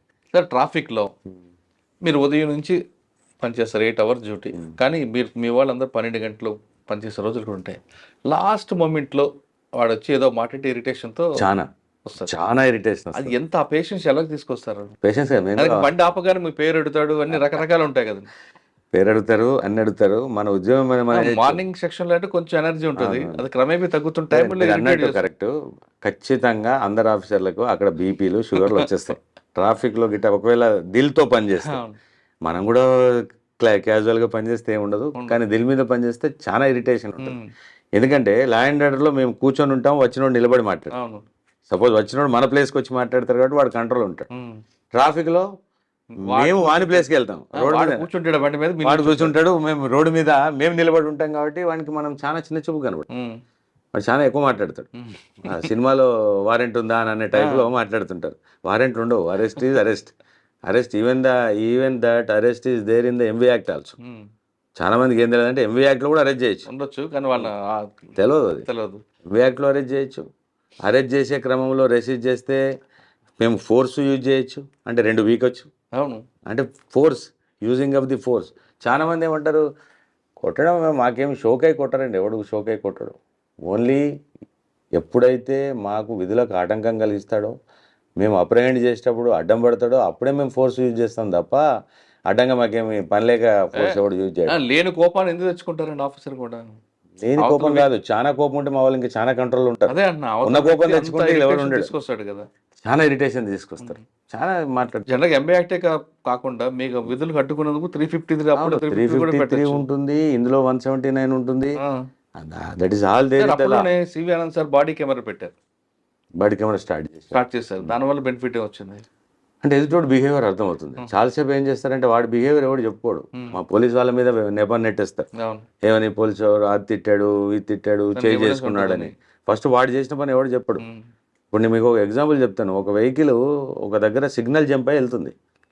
నేను ముందు ఉన్నాను, ఏంటి వీడు సిగ్నల్ జంప్ ఇంత అడ్డంగా చేసి వెళ్తున్నాడని ముందు సిగ్నల్ ఆపుకొని నేను చేజ్ చేసి అక్కడ పోయా. అప్పుడు అలా పోయేవాళ్ళం, ఇప్పుడు ఎవరు పోవట్లేదు లేని. ఆగిన తర్వాత చూస్తే వాడు వెహికల్ మీద అంటే లగేజ్ ఉంది, జస్ట్ వాడు యూఎస్ నుంచి వస్తున్నాడు. యూఎస్ నుంచి వస్తున్న క్యాండిడేట్ కూడా మన కంట్రీలో దిగగానే మనకి లా బ్రేక్ చేయాలనిపిస్తుంది. అక్కడ నోరు మూసుకొని పని చేస్తారు, అక్కడేమో చాలా అద్భుతంగా పనిచేస్తుంది. అసలు యూఎస్ లో ఎంత బాగుంటది, ఇలా అంటే అలా పట్టుకుంటారు పోలీసు వాళ్ళు, అలా అంటే ఇలా పట్టుకుంటారు అని కథలు చెప్తారు ఇక్కడికి వచ్చి. ఇక్కడ లా బ్రేక్ చేయకపోతే అసలు వాళ్ళకు మనసు ఒప్పదు. నేను అదే అన్నా, మీరు యూఆర్ జస్ట్ ఇప్పుడు నీ లగేజ్ చూస్తే ఎక్కడి నుంచి వస్తున్నాడు, యూఎస్ అన్నాడు. ఏంటంటే అక్కడ కంట్రీలో అంత బాగుంది, ఇలా ఇంత బాగుంది అంటాడు. అంటే నీకు భారతదేశం మీద మన కంట్రీ మీద అడుగు పెట్టగానే అంటే ఉప్పొంగుతుంది, ఉత్సాహం, సిగ్నల్ జంప్ చేసి అట్లా పోతున్నా అంటే సారీ సార్ అన్నాడు. సారీ అంటే పంపించేసాం, అది వేరే. కానీ కొంతవరకు బెటర్ అంటే యూఎస్ అవుతాను కాబట్టి, అంటే యూఎస్ కనీసం అక్కడ ఇక్కడైతే ఆయనకి ఆర్గ్యుమెంట్ అది హక్కు. అది సార్ ట్రాఫిక్ ఇంకొక ప్రాబ్లం ఉంటుంది, డ్రంక్ అండ్ డ్రైవ్. అది అంటే లక్కీలీ డ్రంక్ అండ్ డ్రైవ్ కూడా మాకున్న అనుబంధం ఏంటంటే, డ్రంక్ అండ్ డ్రైవ్ ఎప్పుడైతే ఇప్పుడు ఈ రోజు ఉన్నటువంటి సిరీస్ ఆఫ్ డ్రంక్ అండ్ డ్రైవ్ని సివి ఆనంద్ గారి సార్ టైంలో మనము స్టార్టింగ్ అప్పుడు 2000 might be 11, I think it is 11 or 12 తీసుకొచ్చే క్రమంలో దీన్ని ఎట్లా ఇంప్లిమెంట్ చేద్దాము అని అనుకునే సార్ డిస్కషన్లో మేము కూడా ఉంటాము, ఒక 3-4 ఆఫీసర్స్ ఉన్నప్పుడు. ఇది 185 సెక్షన్, నాకు తెలిసి సెక్షన్ 185. అలా ఏబి ఉంటుంది. అందులో బిలో మనం తీసుకుందాము, మరి వాడు బ్రెత్ అనలైజర్స్ మనము ఇవన్నీ అప్పుడే కొన్నవి వాడకంలోకి తీసుకొచ్చిన సందర్భంలో పవర్ ఎక్కడ మిస్యూజ్ కావద్దు. మనం చాలా ఇక్కడ మనకు చెడ్డ పేరు ఎక్కడ వస్తుందంటే మనం ఇంత పడ్డ కష్టం అంతా ఎక్కడ పోతుంది, ఒక్క దగ్గర మనం చేసిన మిస్టేక్ అది అందరికీ అదే ఎగ్జాంపులర్గా అయిపోతుంది. ఒక 4 రూపాయలు తీసుకున్నారు అనుకోండి, 100 రూపాయలు తీసుకున్నారంటే మొత్తం డ్రంక్ అండ్ డ్రైవ్ మొత్తం అంతా కుప్ప అయిపోతుంది, వ్యవస్థకు అడ్డగడతారని స్ట్రిక్ట్గా ఉండాలని ఖచ్చితంగా డ్రంక్ అండ్ డ్రైవ్లో ఆఫీసర్ ఉండాల్సిందే. అంటే ఇన్స్పెక్టర్ లెవెల్ ఆఫీసర్ ఎట్టి పరిస్థితులలో ఉండాల్సిందే అని చెప్పేసి డిసిషన్ తీసుకొని అప్పుడు క్వాలిటీ చెకింగ్ ఎప్పుడు చేద్దాము అని అనుకున్నప్పుడు 2 hours is the maximum time. 2 hours కంటే ఎక్కువ ఏ టీము పనిచేయలేదు. డ్రంక్ అండ్ డ్రైవ్లో మీకు క్వాంటిటీ ఎంత అనుకున్నారు అప్పుడు? క్వాంటిటీ కాదు, లా ప్రకారం 30 mg అది స్టాండర్డ్. 31 వచ్చినా 32 వచ్చినా బుక్ చేసేవాళ్ళు. జనరల్గా 30 అనేది ఎలా వస్తుందని అంటే అది అరెస్ట్ కేసు. అసలు 185 అనేది అరెస్ట్ కేసు. తాగిన వాడిని అరెస్ట్ చేయాలి. కానీ తాగుబోతులందరినీ అరెస్ట్ చేసి పెట్టుకుంటే చాలా న్యూసెన్స్ ఉంటుంది. వీడు మనకు చుక్కలు చూపిస్తాడు ఉదయం కల్లా. కాబట్టి దీనికి ఆల్టర్నేటివ్ చాలా గుర్తుంటాయి. చెప్పండి. మీ దాంట్లో మీ ప్రముఖ ఒక రిపోర్టర్, ఇక పేరెందుకు, ఇప్పుడు ఆయన ఇప్పుడు సంస్థకే అధిపతి. నా మీద మేము అంటే సాటిస్ఫాక్షన్ ఏంటంటే ఒక్క వ్యక్తిని కూడా వదలలేదు మొత్తం మా 2 years టైంలో. ప్రముఖ వ్యక్తి ఏం లేదు, ఆయన మమ్మల్ని అది చేస్తానని నా మొత్తం డ్రైవ్ అంతా 2 గంటలు కెమెరా పెట్టుకొని కూర్చున్నాడు. అంటే ఎక్కడ దొరికాడు మీకు? అక్కడ ప్యాట్నీ దగ్గర ఉంటుంది కదా, ప్రముఖ ఫేమసే. చేశాడు. నేను నవ్వి చెప్పా, నువ్వు కింద పడిపోయినా నా పని నేను చేసుకుంటానులే. అంటే ట్రాఫిక్లో ఈ డైలాగులు బాగుంటాయి. నేను 24 గంటల్లో ట్రాన్స్ఫర్ చేయిస్తాను, 2 గంటల్లో నువ్వు ఆదిలాబాద్లో ఉంటావు, కరీంనగర్ ట్రాన్స్ఫర్ చేపిస్తాను. ఈ డైలాగులు కామన్గా వస్తుంటాయి. పని చేస్తుంటుంది కదా, 2 గంటలు కాదు కదా, 2 సంవత్సరాలైనా వాడు ఎవడు మమ్మల్ని ఏం చేయలేడన్న సంగతి మాకు తెలుసు. అది దిగిన తర్వాత ఆయనకి తెలుస్తుంది, వాడికి కెపాసిటీ తెలుసు. అంటే జనరల్గా ఏముంటుందంటే ట్రాఫిక్ నిజం కూడా ఆ 2 hours is the qualitative time for doing the drunk and drive. అంతకంటే ఎక్కువ చేస్తే క్వాలిటీ దెబ్బతింటుంది. అంటే మేము అంత అటెంటివ్ ఉండలేదు. ఎంత ఉండాలి క్వాంటిటీ అంటే దొరికిన వ్యక్తిలో? అంటే దానికా అంటే అది 30 ml మనం ఊదినప్పుడు 30 దాటింది అనుకోండి వాడు బుక్ అయినట్టే. కొంతమంది 300 కూడా దొరుకుతాయి కదా. చాలా అంటే 100 దాటిందంటే అబ్నార్మల్. అది 100 దాటిందంటే అబ్నార్మల్. ఎంత తాగితే దొరుకుతుంది అంటే? ఒక బీర్ తాగితే 30 వస్తుందా, ఒక క్వార్టర్ వేస్తే 30 వస్తుంది? అంటే ఇది ఎలా ఉంటుందంటే స్టాండర్డ్ ఏమి ఉండదు. ఇప్పుడు మీరు ఒక బీర్ తాగితే మీకు రాకపోవచ్చు, నేను ఒక బీర్ తాగితే నాకు రావచ్చు. ఎందుకు? అది మన ఇంటెస్టైన్ సిస్టమ్స్ అన్ని. ఇప్పుడు గ్యాస్ట్రిక్ ఉందనుకోండి నా బాడీ, అసిడిటీ ఉన్న నా బాడీ ఎక్కువ వస్తుంది. అసిడిటీ ఏం లేదు, మీకు మంచి స్వీకరించే శక్తి ఉందనుకోండి తక్కువ వస్తుంది మీకు. కొంతమంది ఆర్గ్యూ చేస్తుంటారు కదా, ఒక బీర్ తాగాను, అది డిఫరెంట్ అవుతుంది. ఇప్పుడు ఒక బీర్ ఒకరికి రావచ్చు, ఒకరికి రాకపోవచ్చు. శాస్త్రమే, అది అందరికీ ఒకలానే పని చేయాలని. ఇప్పుడే నేను ఉదయం తాగాను, రాత్రి ఒక్కోసారి వస్తుంది నిజం కూడా, కొద్దిగా లేట్ అయినా వస్తుంది. అసిడిక్ బాడీ ఉంటే కొద్దిగా లేట్ అయినా వస్తుంది. కాబట్టి ఆ కొంత డిస్క్రియేషన్ తీసుకుందామా అని అనుకుంటే మాకు డిస్క్రియేషన్ అవకాశం ఇస్తే మళ్ళీ తప్పుదారి పడుతుంది. ఇది మా వాళ్ళకి ఇప్పుడు పోలీసులకి తాగిన తర్వాత పోలీసులకు దొరకకుండా వెళ్ళంటే ఎంత తాగమంటారు? జనరల్గా 1.5 పెగ్ అయితే రాదండి. 1 పెగ్ రాదు. అంటే 1 పెగ్ మీన్స్ 60 mg వరకు రాదు జనరల్ బాడీ. అంటే రాదు అంటే ఏదో సైంటిఫిక్గా చెప్పినట్టు కాదు. రాదు అంటే మళ్ళీ అదే సేమ్ ఇంకొక బాడీకి వస్తుంది. అదే జనరల్గా అయితే ఈ 2 పెగ్స్ దాటిన వాళ్ళు ఖచ్చితంగా వస్తుంది. బీర్ తాగితే బీర్ ఇంకెక్కువ వస్తుంది. బీర్ అసిడిక్, అది ఎక్కువ గ్యాస్ట్రిక్ ఉంటుంది కాబట్టి అది ఎక్కువ వస్తుంది. అసలు తాగకుండా ఏ ప్రాబ్లం లేదు, అసలు ఏ ప్రాబ్లం లేదు, హ్యాపీ. కానీ అంటే ఇది మళ్ళీ కొద్దిగా డైల్యూట్ అయింది. ఇది డ్రంక్ అండ్ డ్రైవ్ ఫస్ట్లో ఇప్పటికీ అంటే భయం ఉంది పబ్లిక్లో. ఎవడు కూడా అంత ఈజీగా ఫర్ గ్రాంటెడ్ ఏం లేరు. దీంట్లో ఏముందంటే అండి, 2 అంటే అరెస్ట్ సెక్షన్ ఇది 185. దీనికి ఆల్టర్నేటివ్ ఏం చేసామంటే, మన దగ్గర ఎలానో జనరల్గా డాక్యుమెంట్ ఉండదు. డాక్యుమెంట్ లేనందుకు గాను మేము వెహికల్ సీజ్ చేస్తాం. వెహికల్ సీజర్ ఇది under 207. What having knowledge of the 2013 చెప్తున్నా. అప్పుడు ఐపీసీ అదే ఎంవీ యాక్ట్. ఇప్పుడు కూడా అదే ఎంవీ యాక్ట్. అప్పుడు ఉన్నది ఏంటి, 207లో సీజర్ చేసేవాళ్ళం. సీజర్ చేసినప్పుడు ఏమైందంటే, సీజర్కి 4 నిబంధనలు ఉంటాయి. అంటే వయలేషన్ ఆఫ్ సెక్షన్ 3, 4, 39 అండ్ 192 ఇవి కొన్ని సెక్షన్స్ ఉంటాయి. వాటి వయలేషన్స్కే మేము సీజ్ చేసేస్తాం. సీజ్ చేసినప్పుడు అది 3 days లోపల ఏదో చేయాలి. ఆ తతంగం అంతా ఉంటుంది లేండి. అది కొద్దిగా మేము కూడా మా సైడ్ నుంచి కాస్త ఎక్సర్సైజ్ సమాజాన్ని ఉద్ధరించే క్రమంలో అది మాకు కాస్త కోర్టు నుంచి పడి మేము కొద్దిగా డీల్ అయిపోయాం. అంటే వెహికల్ సీజరు చేసినప్పుడు నిబంధనలు నాకు తెలిసి 448 మోటార్ వెహికల్ రూల్ పొజిషన్ అది కానీ వెహికల్ సీజ్ చేసే అధికారం మీకు లేదు కదా. ఉంది. 207లో మాకు ఉంటుంది, ఇన్స్పెక్టర్ అండ్ అబోవ్ ఉంటుంది, ఎస్ఐకి ఉండదు, inspector and above vehicle seizure. అచ్చా సార్, ఈ టైంలో ఒక లేడీ మీకు బాగా ఇబ్బంది పెట్టింది కదా ప్యారడైజ్ దగ్గర తాగి. తాగి పెడతారు. పెట్టింది తాగి పెట్టింది. అంటే ఏమవుతుందంటే మీరు కెమెరాస్ పట్టుకొని ఉండేసరికి మా యాక్షన్ చాలా స్లో అవుతుంది, దాని వాళ్ళు అడ్వాంటేజ్ తీసుకుంటారు అంతే అడ్వాంటేజ్. ఇప్పుడు అందుకోసమే విరుగుడుగా సార్ ఇప్పుడు మేము అంటే గవర్నమెంట్ రిక్రూట్మెంట్స్ కూడా అంటే లేడీ ఆఫీసర్స్ని ఇంక్రీజ్ చేసింది.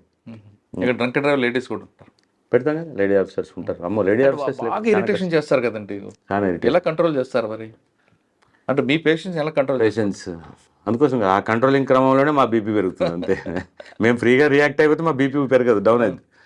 కంట్రోలింగ్ అనేది ఏంటంటే అంటే ఇక సిటిజన్ పెద్ద అఫెన్స్. పోలీసుల కన్నా ట్రాఫిక్ పోలీస్ పేషెంట్స్ ఎక్కువ ఉంటుంది. పేషెన్స్ నాకు అప్పుడు తక్కువే ఉండేది, పేషెన్స్ ఉంటుందని కాదు కానీ మన వాళ్ళు ఓపిక మెచ్చుకోవాలండి. ఓపిక చాలా అవసరం ఉంటుంది. రోడ్డు మీద నిల్చుంటాడు, హారన్ దుమ్ము ధూళి, అంటే అరెస్ట్ చేయొచ్చు. మా వాళ్ళకి కూడా అంతా ఇప్పుడు when that of the guy is violating the law and showing హుషారీ చూపిస్తానంటే అంత భరించాల్సిన అవసరం లేదు. ఇది we have every power under the motor vehicle act, under the IPC for the apprehension of that fellows. ఎవడైతే ఎక్కువ ఇప్పుడు మాకు అగ్రెసివ్ ఓవర్ యాక్షన్ చేస్తే మాకు అప్రహెన్షన్ అంటే అరెస్ట్ పవర్ ఉంది మోటార్ వెహికల్ యాక్ట్లో కూడా. అంటే అంతవరకు ఓకే, కానీ నేను అంటుంది ఏంటంటే వాళ్ళకి హెల్త్ ఇష్యూస్లు అన్నీ చాలా వస్తాయి ట్రాఫిక్. అవును వస్తాయి. నాకు కూడా కాస్త అప్పుడు ఈ ఆర్టీసీ బస్సెస్ ఉంటాయి కదా, ఈ హారన్ సిస్టమ్ ఉంటుంది కదా, వాడు కరెక్ట్ సిగ్నల్ మీద హారన్ కొడతాడు. ఆ హరన్ దెబ్బకు మా చెవులు గుయ్యమనేది. తర్వాత ఈ సైలెన్స్ నుంచి వస్తున్న పొగ అదంతా దుమ్ము ధూళి అసలు. అప్పుడు మేము ట్రాఫిక్ లో పనిచేసిన అన్ని రోజులు నేను ఏసీ వాడలేకపోయాను కార్లో. ఏసీ వేస్తే జలుబు అయిపోయేది. అంటే ఈ పొల్యూటెడ్కి బాడీ అలవాటు అయి ఉంటుంది కాబట్టి అప్పుడు మనం కూల్గా ఏసీలో కూర్చుంటే నడవకపోయేది. కానీ చాలా సాటిస్ఫాక్షన్ ఉండేదండి ట్రాఫిక్ అంటే. సార్ సివి ఆనంద్ సార్ ఒక మాట అన్నారు, మనం ఎక్కడ పని చేసామని కాదు, పోయిన తర్వాత మనం అక్కడ ఏం చేసి వచ్చాము అన్నది సాటిస్ఫాక్షన్ ఉంటుంది. నిజంగా అది నేను Patny circle, clock tower circle development, Patny circle అంతా మేము ఒంటి చేత్తో మేము చేసింది అది ట్రాఫిక్ వల్ల. ప్యాట్నీ సర్కిల్ డెవలప్ చేసాము అంతా. అసలు చిన్నగా ఉండేది ఆ ప్యాట్నీ నుంచి మనం టువార్డ్స్ క్లాక్ టవర్ నుంచి టువార్డ్ ప్యారడైజ్ పోవాలంటే 25 feet రోడ్ అది. ఇప్పుడు ఎంత ఉన్నంతలో ఇంజనీరింగ్ డిపార్ట్మెంట్ కదా, మీది కాదు కదండి. మా దాంట్లో ఇంజనీరింగ్ ఉంటుంది. మేము ఉండి నిలబడి పీకిచ్చాం. అప్పుడు ఇలానే మీరు అన్న డైలాగే సేమ్. జిహెచ్ఎంసీ ఎవరి రోడ్ అది? జిహెచ్ఎంసీ ఎవరైతే రోడ్ మనకి ఇస్తుందో ఆ road pertains to the nothing but traffic officer వాడి రోడ్లుగా నా రోడ్ అని ఫీల్ అయితే కదా నాకు దాని మీద అధికారం వచ్చేది. అక్కడ ఇప్పుడు చందన బ్రదర్స్ అని అప్పుడు అది ఉంది కదా, అది అప్పుడు వాడు బిల్డింగ్ పర్మిషన్ తీసుకున్నాడు కట్టేది. ఇప్పుడు అది కొత్త కాంప్లెక్స్ అయిపోయింది. పర్మిషన్ తీసుకున్న దగ్గర ఆ రోడ్ కటింగ్ చేసి మార్క్ పెట్టి వాళ్ళకి పర్మిషన్ ఇస్తాం. జిహెచ్ఎంసీ ఇప్పుడు ఒక 10 floorలో 5 floorలో పర్మిషన్ తీసుకున్నాడంటే ఆ రోడ్ కటింగ్, కొత్త కటింగ్ అనేది ఇప్పుడు 100 feet రోడ్డు, 100 feet రోడ్డుకి ఎగ్జిస్టింగ్ రోడ్ 25 feet ఉందంటే 25 రోడ్ కట్ చేసుకొని తర్వాత అక్కడ నుంచి సెట్ బ్యాక్స్ తీసుకొని జిహెచ్ఎంసీ వాళ్ళు పర్మిషన్ ఇస్తారు. ఆ పర్మిషన్ ఇచ్చారంటే అర్థమేంటి? ఆ 25 feet pertains to the traffic. మీకు ఇవ్వాలి, మాకు ఇవ్వాలి. అది మేము లాక్కునే వాళ్ళం అప్పుడు నేను ఉన్నప్పుడైతే. పోయి ఎక్కడెక్కడ ఎవడైతే కొత్త బిల్డింగ్లు కడుతున్నా అని చూసుకుంటే వెళ్ళేవాడిని. కొత్త బిల్డింగ్ కడితే ఆ ఎదురుగా నిలబడి ఆ 25 feet కొలుసుకొని రోడ్ తీసుకుని ఆ రోడ్ వేయించి జిహెచ్ఎంసీ వాళ్ళతో రోడ్ యూజ్ చేసాం. చాలా మటుకు ఏం చేస్తారు, ఇది పట్టించుకోకుండా వాడు బిల్డింగ్ అంతా అయిపోయి 5 ఏళ్ళు కట్టుకుంటూ కూర్చొని 5 ఏళ్ళ తర్వాత అటు ఇటు చూసి ఎవడు పట్టించుకోకపోతే మళ్ళీ దాని మీద పూల కొండలు పెట్టి దానికి అది ఇది అడ్డం పెట్టి ఇప్పటికీ ఇంకా వాళ్ళే వాడుకుంటున్నారు. అవన్నీ ట్రాఫిక్లో మనం సెక్యూర్ చేసుకోగలిగితే we can somewhat run the road in a good way. కొంతమంది రెడ్ కార్పెట్ వేసి వాళ్ళ కార్లు మాత్రం పెట్టుకోవడం, వాళ్ళ కార్లు అవన్నీ నడవవు ట్రాఫిక్ లో. అది మా కన్సర్న్ మా డ్యూటీ అది. ఎస్హెచ్ఓగా మేము లాక్కోవాలి. వాస్తవంగా సార్ పబ్లిక్ కి ట్రాఫిక్ పోలీస్తో ఎక్కువ అవసరం ఉంటుంది. Traffic is the face of the police అండి. Traffic is the face of the police. మా ఎఫిషియన్సీ అంతా పనిచేసేది ల్యాండ్ ఆర్డర్ సెకండరీ. ప్రతి పొద్దున్న లేస్తే పని ఉండేది ట్రాఫిక్ వాళ్ళతో పని ఉంటుంది. పబ్లిక్కి ఓవర్ 10% ఏది 2-3% వరకు మాత్రమే ల్యాండ్ ఆర్డర్ తోటి కొట్టాడు తిడితే 2%. But where the total 100% utilization traffic they. Traffic వాళ్ళు అందుకోసమే అంటే అప్రిషియేషన్ పోలీసింగ్కి రావాలంటే ట్రాఫిక్ తోటి చాలా వస్తుంది. సార్ ట్రాఫిక్ దగ్గరికి వచ్చారు, ట్రాఫిక్ తర్వాత మళ్ళీ టాస్క్ ఫోర్స్ వెళ్ళా. అప్పుడెవరు? అప్పుడు రమేష్ చేశారు ఉండే. ఆహా. ఒక 1 year చేశాను. 1 year తర్వాత మళ్ళీ ఎస్ఆర్ నగర్ వెళ్ళాను. ఓకే. అక్కడ ఎంతకాలం? 2014 2 years. అక్కడేం గుర్తుందా మంచి కేసులు? ఎస్ఆర్ నగర్ అనేది ఒక మినీ ఇండియా అండి. అది మినీ ఇండియా. ఎక్కువగా లాడ్జీలు, అంటే hostels, main hostels almost 1000 hostel ఉండేవి అప్పుడు. అసలు ఎలాగండి దాన్ని కంట్రోల్ చేయడం? అది హాస్టల్స్ చాలా టఫ్ అండి, చాలా అంటే చాలా టఫ్. అది 1000 మంది ఎవడో వస్తాడు, ఎవడో పోతా ఉంటాడు. దానికోసము ఉన్నంతలో ఏదో అప్పుడు మీటింగ్లు పెట్టి వాళ్ళకి ఏదో సీసీ కెమెరాస్ పెట్టి రికార్డ్స్ పెట్టి ఆధార్ కార్డులు తీసుకోవాలని ఏదైనా తిప్పలు పడేది.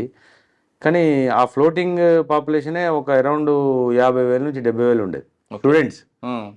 అక్కడ January 1st ఉంటుంది అద్భుతంగా. December 31st నైట్ పిల్లలంతా రోడ్ల మీదకి వస్తారు. హారిబుల్ ఉంటుంది అక్కడ. అది మినీ ఇండియా నిజంగా కూడా. ఎస్ఆర్ నగర్ అంటే నాకు తెలిసి అప్పుడు ఎస్ఆర్ నగర్ హైయెస్ట్ పాపులేషన్ ఉన్నటువంటి యునైటెడ్ ఆంధ్ర పోలీస్ స్టేషన్. అది కానీ క్రైమ్ రేట్ కూడా ఫస్ట్ అదే కదా? ఫస్ట్ అదే ఉంటుంది. మధ్యలో తగ్గింది కానీ అది ఆల్మోస్ట్ అప్పుడు అవుట్స్కర్ట్స్ ఉండేది కాబట్టి అప్పుడు పెద్ద ఏరియా ఉండేది. ఆల్మోస్ట్ మాదాపూర్ బోర్డర్ అంటే బోరబండ అల్లాపూర్ సైడ్ నుంచి పెడితే ఇక్కడ గ్రీన్ పార్క్ హోటల్ వరకు అది లిమిట్. పంజాగుట్ట బోర్డర్ వరకు. పంజాగుట్ట చాలా పెద్ద పోలీస్ స్టేషన్. అప్పుడే 4 లక్షల చిల్లర పాపులేషన్ ఉండేది. నాకు అప్పుడు ఎలక్షన్స్ నేను చేశాను అక్కడ 300 బూత్లు, 300 బూత్స్. ఇప్పుడు నార్సింగి నా డివిజన్ అంతా కలిపితే 200 లేవు, 200 బూత్స్ లేవు. అప్పుడు ఓన్లీ ఒక పోలీస్ స్టేషన్, 300 బూత్లు ఉన్న పోలీస్ స్టేషన్. అంటే 2 సంవత్సరాలు కంప్లీట్ చేశారు అక్కడ? చేయలేదు, చాలా కష్టంగా చేశాను. అంటే నేను విల్ఫుల్గా అక్కడ నుంచి వెళ్ళిపోదామని చాలా ట్రై చేశాను.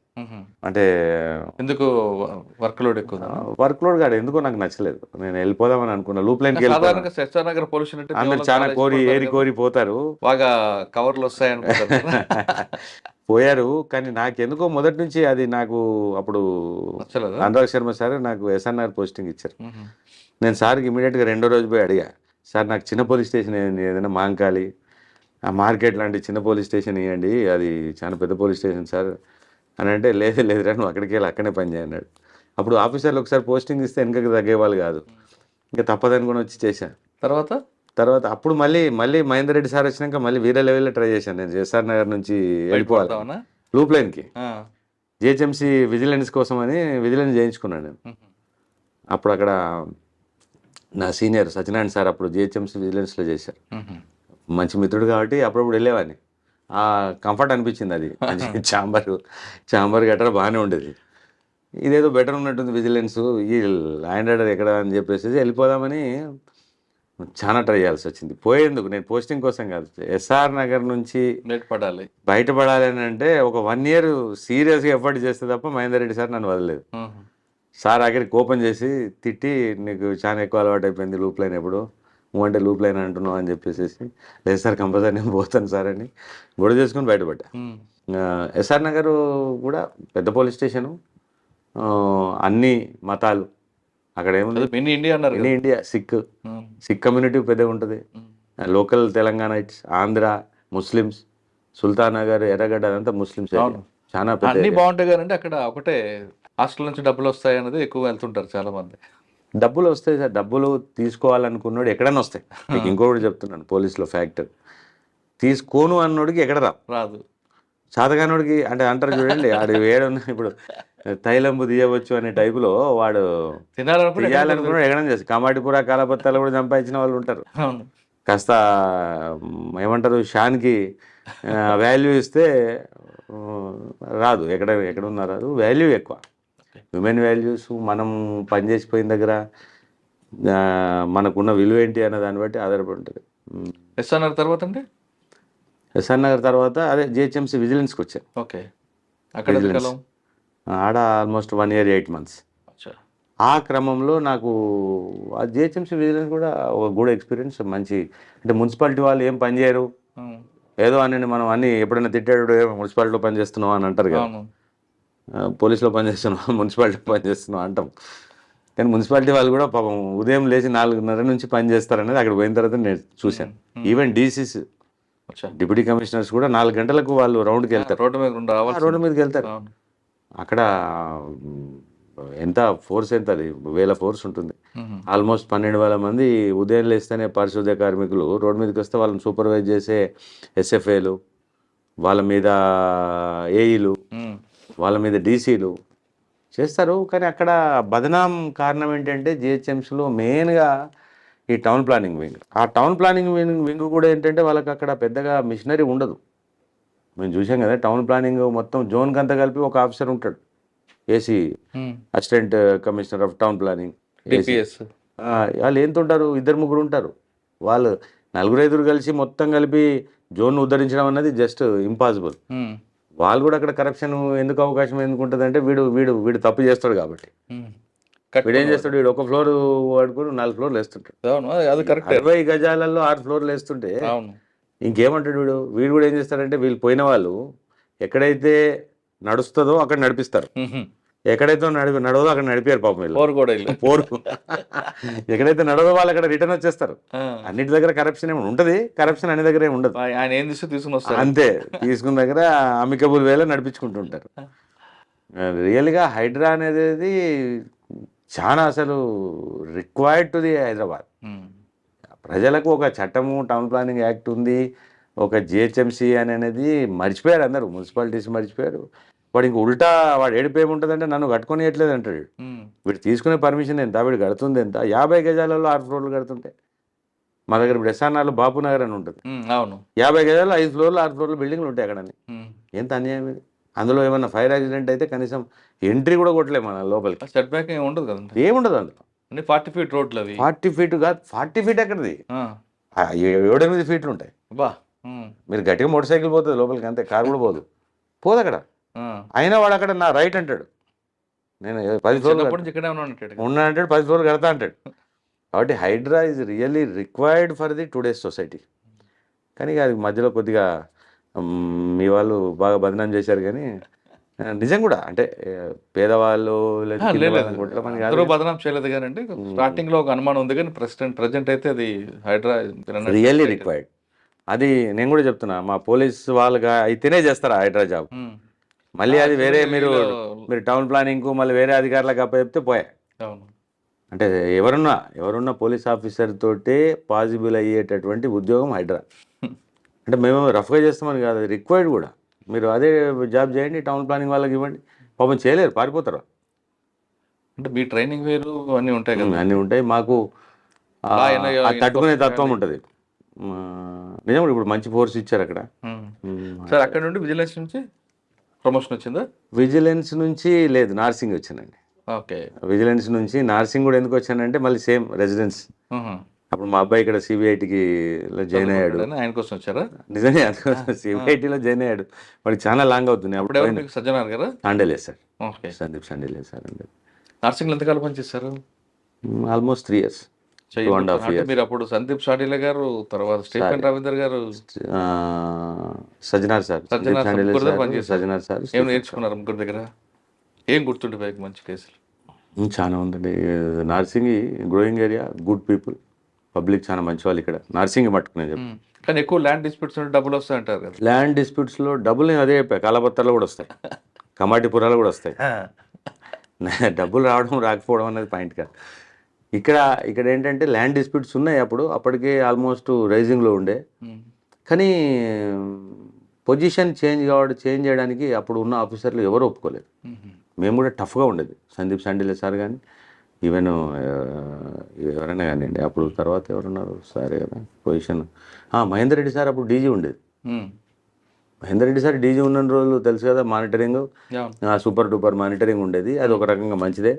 పొజిషన్స్ని ఎట్టి పరిస్థితులలో మార్చేందుకు మా పాత్ర ఏముండదు, రెవెన్యూది. పొజిషన్ వేకెట్ చేయడం కూడా మీ డ్యూటీ కాదు. అందుకోసం చెప్తున్నా, మా పాత్ర ఎక్కడ మేము బదనాం అయ్యేది. మిగతా రెవెన్యూ యాంగిల్, జ్యుడిషియరీ యాంగిల్ వాళ్ళు చూసుకుంటారు. అది 10 ఏళ్ళు పడుతుందా, 20 ఏళ్ళు పడుతుందా, దాని మీద విమర్శ ఏముందా ఆ డిపార్ట్మెంట్లకు ఉంటుంది. అది మాకు సంబంధం లేని సబ్జెక్టు.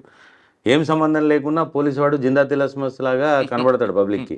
వాడు రెవెన్యూ మ్యాటర్ మా దగ్గరికి వస్తాడు, జ్యుడిషియరీ మ్యాటర్ మా దగ్గరికి వస్తాడు, కన్జ్యూమర్ ఫోరం మా దగ్గరికి వస్తాడు, లాస్ట్ కరెంట్ పోయిన మీ దగ్గరకు వస్తాడు. నిజంగానే వస్తాడు. ఒక దగ్గర పాము కరిస్తే మా దగ్గర తీసుకొచ్చాడు, బాడీని హాస్పిటల్ తీసుకెళ్ళే. అంటే అలా వస్తారు పబ్లిక్. అది మరి నిజంగా మన మీద ఉన్న మంచి ఇంప్రెషనా లేకపోతే మంచి ప్రశ్న. లేదంటే కరెంట్ పోతే పోలీస్ అంటాడు, ఎందుకు పాము కరిస్తే పోలీస్ అంటాడు. ఇంత తిట్టుకున్నా మా మీదనే ఫైనల్గా డిపెండ్ అవుతారు. రావాల్సిందే. ఈవెన్ ఈ పొజిషన్స్, ఈ రెవెన్యూ చట్టాలు, ఈ ఈవెన్ జ్యుడిషియరీ, సివిల్ లాస్ అన్నిటికీ మా దగ్గరికి ఎందుకు వస్తారు? మేము 100 చెప్పినా పోడాడు. అవును. పైరవ్ చేసుకుని కరెంట్ ఎందుకు పోయిన మళ్ళీ రిజల్ట్ వస్తాడంటే మీరు చెప్తే కరెంట్ వాడు వస్తాడు కదా అప్పుడు. వస్తాడని అదే లేదు కరెంట్ గా డైరెక్ట్ ఫోన్ చేసుకుని తర్వాత ఇస్తా అంటాడు. తర్వాత ఈవెన్ ఈ రెవెన్యూ చట్టాలు కూడా, రెవెన్యూ చట్టాలు చాలా చాలా చాలా చాలా టిపికల్ టైప్ ఆఫ్ చట్టాలు ఉన్నాయి. 3 సంవత్సరాలు నర్సింగ్ కంప్లీట్ చేశారా? లేదు 2 years 7 months చేశాను. తర్వాత ఇక్కడ నుంచి సైబర్ క్రైమ్ వెళ్ళాను. ఓకే. సైబర్ క్రైమ్లో కొన్ని రోజులు చేసిన తర్వాత మళ్ళీ హైదరాబాద్ సిటీ వెళ్ళాను. మళ్ళీ హైదరాబాద్ సిటీలో లూప్ లైన్ అసెంబ్లీలో కావాలని ఏరుకోరి అసెంబ్లీ పోస్టింగ్ చేయించుకొని వెళ్ళాను. అసెంబ్లీలో కాస్త రిలాక్స్ ఉంటుంది. అసెంబ్లీలో ఆల్మోస్ట్ 1 year చేశాను. ఓకే. అక్కడ నుంచి మళ్ళీ ప్రమోషన్ తీసుకొని మళ్ళీ HMDA విజిలెన్స్ వెళ్ళాను. అంటే loop line to loop line HMDA vigilance వెళ్ళాను. HMDA విజిలెన్స్ వెళ్ళి అక్కడ ఆల్మోస్ట్ 1.5 year చేశాను. HMDA విజిలెన్స్లో ఏం పవర్స్ ఉండేయండి అక్కడ. HMDA only for the enforcement agency, that is. అక్కడ విజిలెన్స్ పవర్స్ ఏముండవు. దాని మీద ఆ విమర్శ కూడా ఉంది. బహుశా ఇవాళ కూడా ఏదో పేపర్లో కూడా వచ్చినట్టు HMDA. అక్కడ ఓన్లీ ఎన్ఫోర్స్మెంట్ మీన్స్ HMDAకి సంబంధించిన ల్యాండ్స్ కానీ, వాళ్ళు ఏమన్నా ఇంప్లిమెంట్ చేస్తుంటే వాళ్ళ ఆఫీసర్స్ని ప్రొటెక్ట్ చేయడం కానీ, అది మెయిన్గా HMDA ల్యాండ్స్ చాలా ఉంటాయి, వాటి ప్రొటెక్షన్ ఉండేది. దాని మీద HMDA కూడా మంచి అంటే ఇన్ఫ్రాస్ట్రక్చర్ బాగుంటుంది, ఫెసిలిటీస్ ఉంటాయి. చేసాం, బాగానే చేసాం. అక్కడ నుంచి మళ్ళీ నార్సింగి డివిజన్ కొత్తగా అయింది. కొత్తగా అయితే మిత్రులు అడిగారు, మరి నువ్వు వస్తారా అని. నార్సింగి అంటే నాకు ఆల్రెడీ పాత ఎక్స్పీరియన్స్ ఉంది కాబట్టి వస్తానని చెప్పాను. మళ్ళీ బ్యాక్ ఈ first ACP for this Narsingi division. 5 నెలలు పనిచేస్తారు కదా. 5 నెలలు పనిచేసి అప్పుడు ఎలక్షన్ కోడ్ కింద అప్పుడు ఏమన్నారంటే, అంతకు ముందు టెన్యూర్లో చేసి ఉండొద్దు ఇక్కడ. అంటే అంతకుముందు నేను ఇన్స్పెక్టర్గా ఇదే నార్సింగిలో MLA ఎలక్షన్స్, అప్పుడు MP ఎలక్షన్స్ చేశాను కాబట్టి ఆ నిబంధన అడ్డమవుతుందని చెప్పి తీయాల్సి వస్తుంది అని అంటే, హ్యాపీ తీయండి నేను వెళ్ళిపోతాను, బెటర్. మళ్ళీ లూప్ లైన్ అగైన్ మన ఎలక్ట్రిసిటీ విజిలెన్స్ వెళ్ళాను. మళ్ళీ ఎలక్ట్రిసిటీ విజిలెన్స్ వెళ్ళే క్రమంలో అప్పుడేమన్నారంటే, ఎలక్షన్ అయిపోయిన తర్వాత అని ఈ నిబంధన అడ్డం ఉంటుందేమో అని అనుకున్నారు. కానీ ఆ నిబంధన ఎందుకో మళ్ళీ నెక్స్ట్లో ఇంప్లిమెంట్ చేయలే వాళ్ళు. Okay, what ever it may be, I went back. అంటే మళ్ళీ లూప్ లైన్ ఎలక్ట్రిసిటీ విజిలెన్స్ చేశాను. ఎలక్ట్రిసిటీ విజిలెన్స్ చేసిన తర్వాత మళ్ళీ బ్యాక్ నార్సింగ్ ఇచ్చారు. వచ్చారు. సార్ నార్సింగ్ వచ్చేసరికి ఇది పెద్ద హెవీ పొల్యూషన్ కనిపిస్తుంది. హై ప్రొఫైల్ కేసులన్నీ ఇక్కడే కనిపిస్తుంటాయి. అంటే నార్సింగి డివిజన్లో నార్సింగి అండ్ మోకిలా అండ్ శంకర్పల్లి 3 కలిసి కొత్త డివిజన్ ఏర్పాటు చేశారు. ఇది టిపికల్ డివిజన్. నార్సింగి ఏమో కొంత పాతకాలంలో ఇది 9-11 విలేజ్ల పోలీస్ స్టేషన్.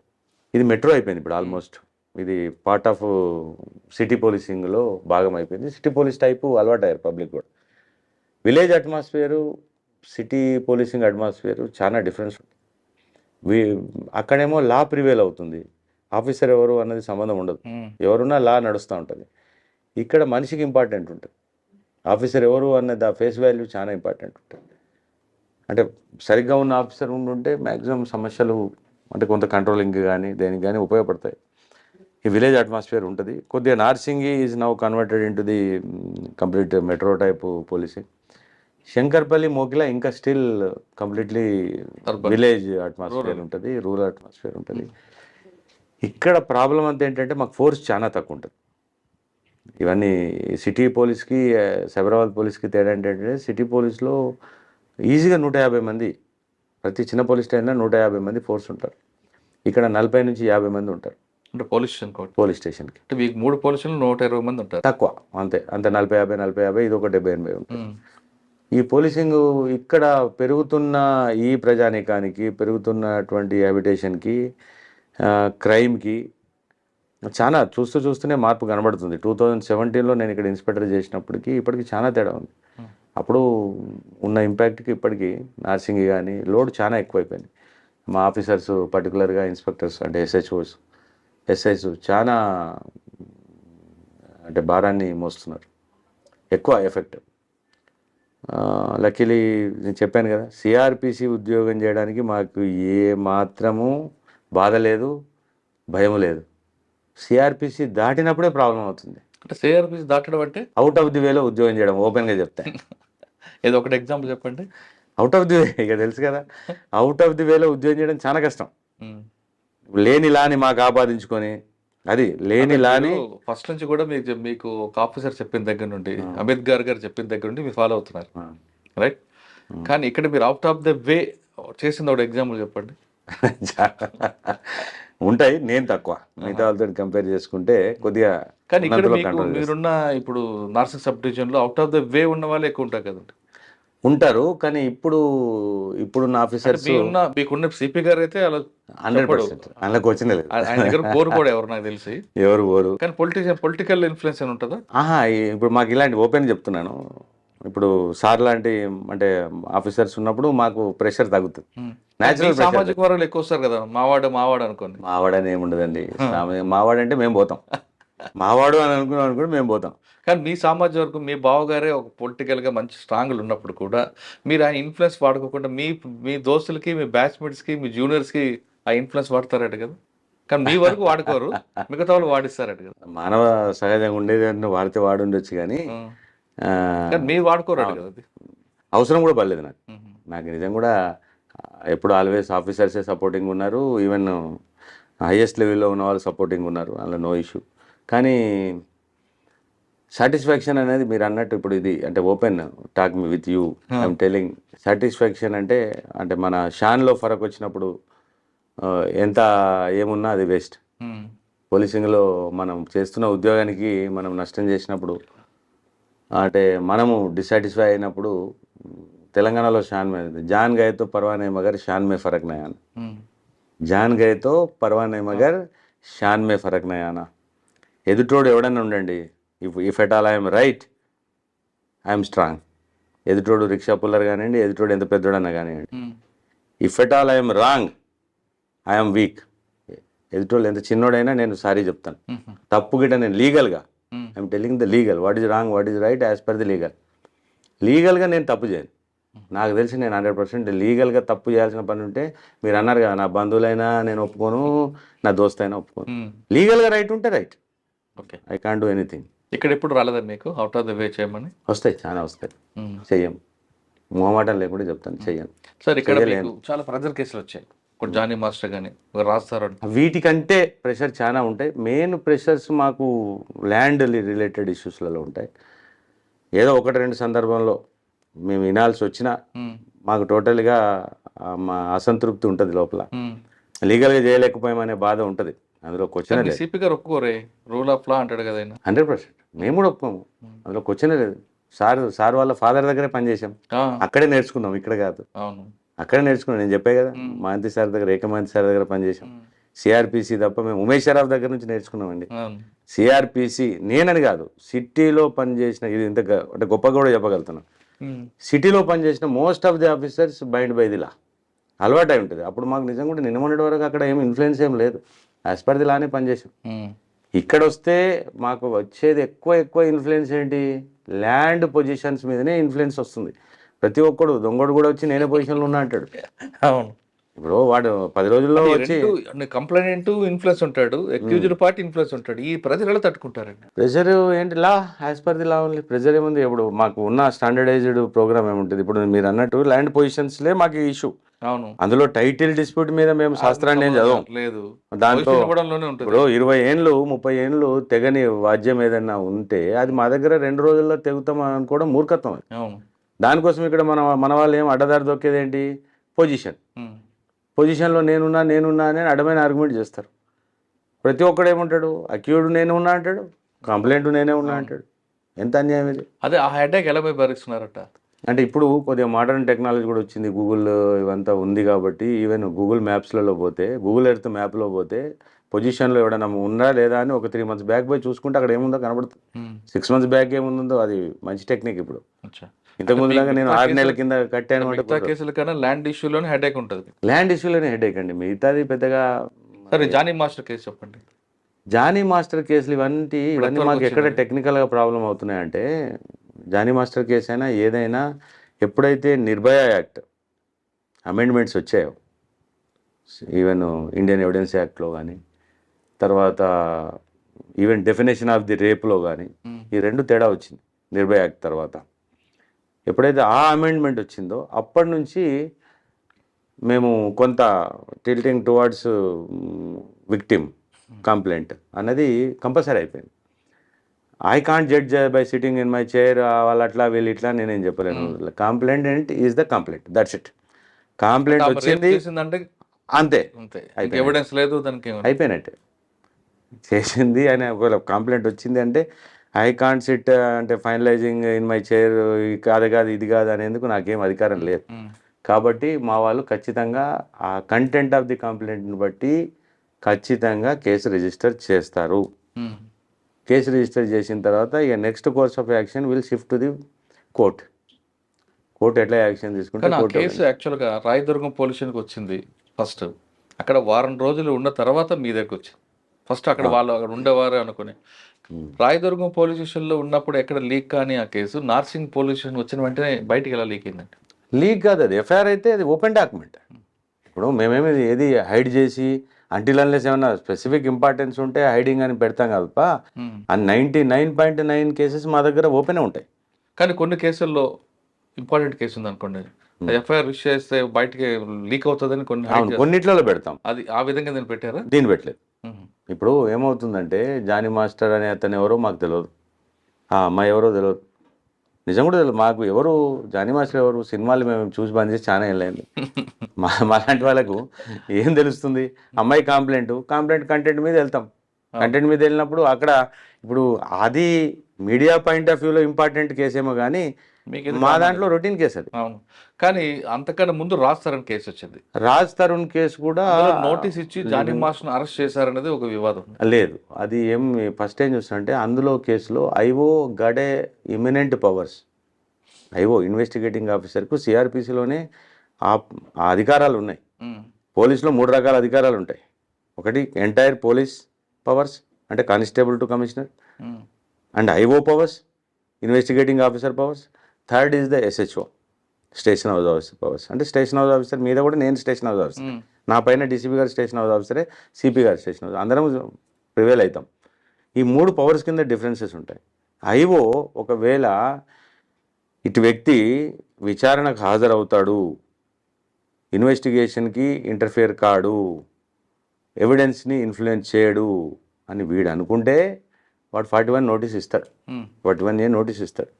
రాజ్ తరుణ్ కేసులో ఏంటి, ఫస్ట్ వచ్చిన కేసులో ఆల్మోస్ట్ వాళ్ళ కంప్లైంట్లు కూడా లివింగ్ టుగెదర్ ఉన్నాము, 10 ఏళ్ళు ఉన్నాము అన్న కంప్లైంట్. సుప్రీంకోర్టు కూడా తప్పు చెప్పలేదు. సుప్రీంకోర్టు కూడా పోయాడు. నాకు తెలిసి ఈవెన్ ఈ గట్ అడిషనల్ బెయిల్ ఆల్సో అనుకుంటా, ఏదో మళ్ళీ బెయిల్ ఏదో తీసుకున్నట్టున్నాడు. బెయిల్ తీసుకోవాల్సిన అవసరం లేదు, బెయిల్ తీసుకున్నాడు. జానీ మాస్టర్ వచ్చేసరికి ఆ సీక్వెన్స్ స్టార్ట్ అయిపోయింది.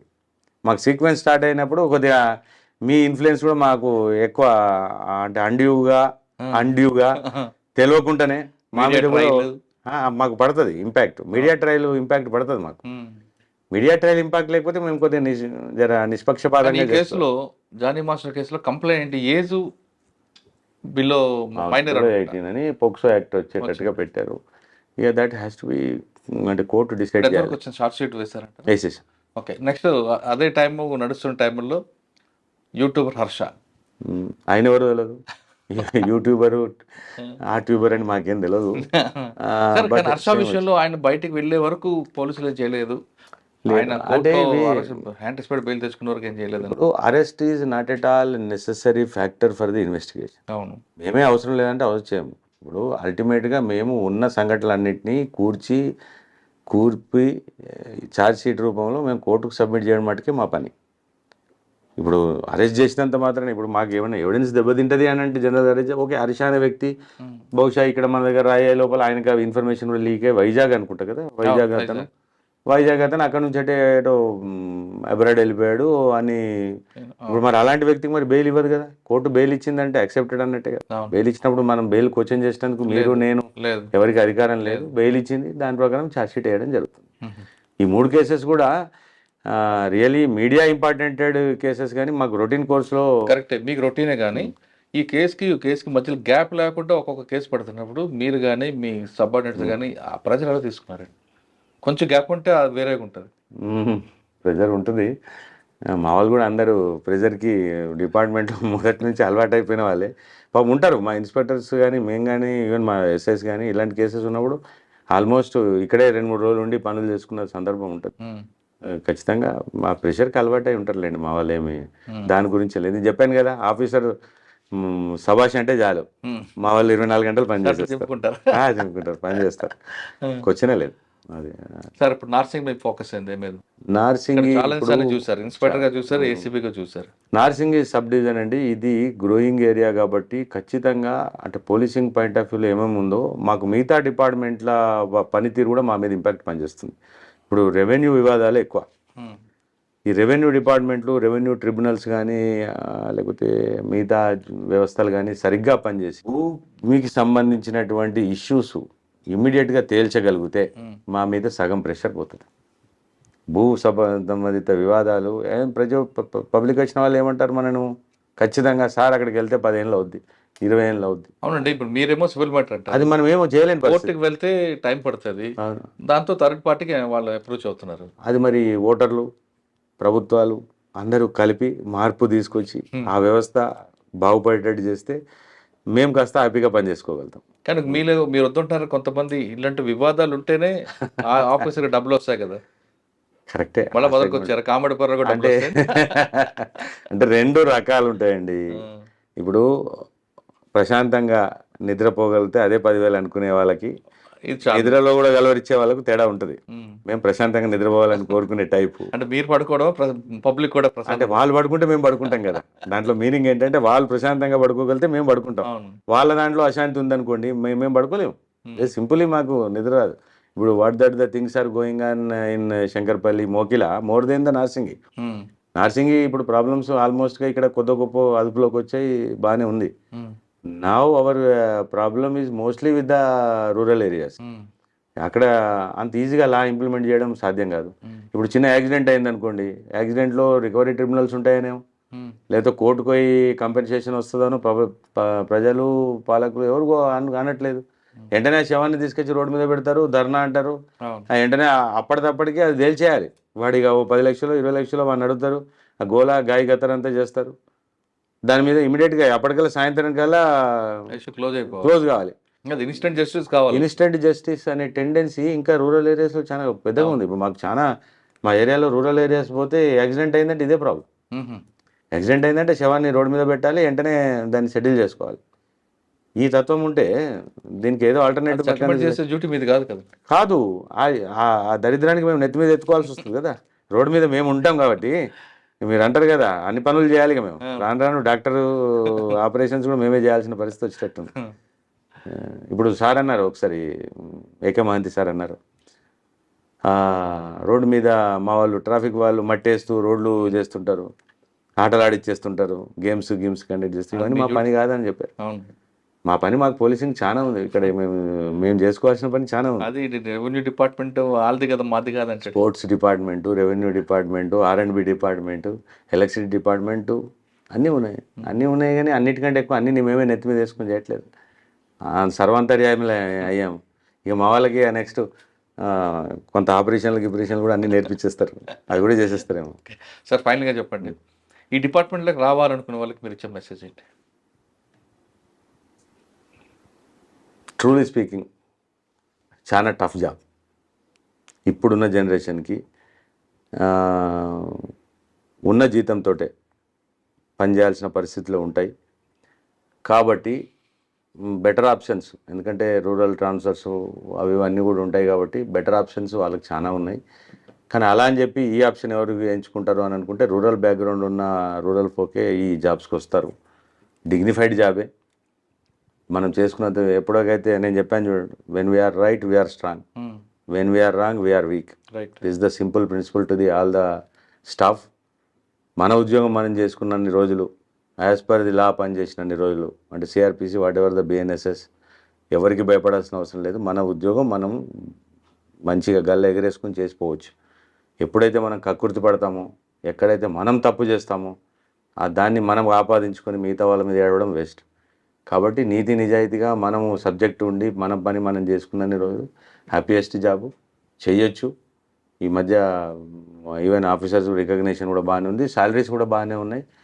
జాబ్కి రావడానికి అంటే వెనకకి తగ్గి వేరే మిగతా వాటికంటే కొద్దిగా ప్రైడ్ ఉన్న జాబ్, సాటిస్ఫాక్టరీ జాబే. కాబట్టి యూత్ పర్టికులర్ ఇప్పుడు వచ్చేవాళ్ళు కూడా చాలామంది అంత ఎడ్యుకేటెడ్, హైలీ ఎడ్యుకేటెడ్ వస్తున్నారు.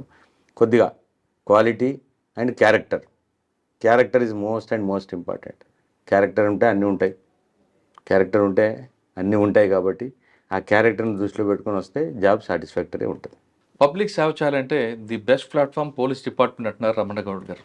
ఈ డిపార్ట్మెంట్లో కేవలం లా అండ్ ఆర్డర్ కాదు, ఏ సమస్య సామాన్యుడికి బాధ వచ్చినా ముందు తలుచుకునేది పోలీస్. అంటే దేవుడు తర్వాత ప్రయారిటీ ఇచ్చేది పోలీస్. కాబట్టి ఇందులో చాలా మంచిగా సర్వీస్ చేయొచ్చు. కానీ ఆ వచ్చిన వ్యక్తికి క్యారెక్టర్ చాలా ఇంపార్టెంట్. ఆ క్యారెక్టర్ ఉందంటే మీకు మీ కుటుంబాలకు కానీ తర్వాత కానీ అదొక ప్లాట్ఫామ్గా కంటిన్యూ అవుతుంది.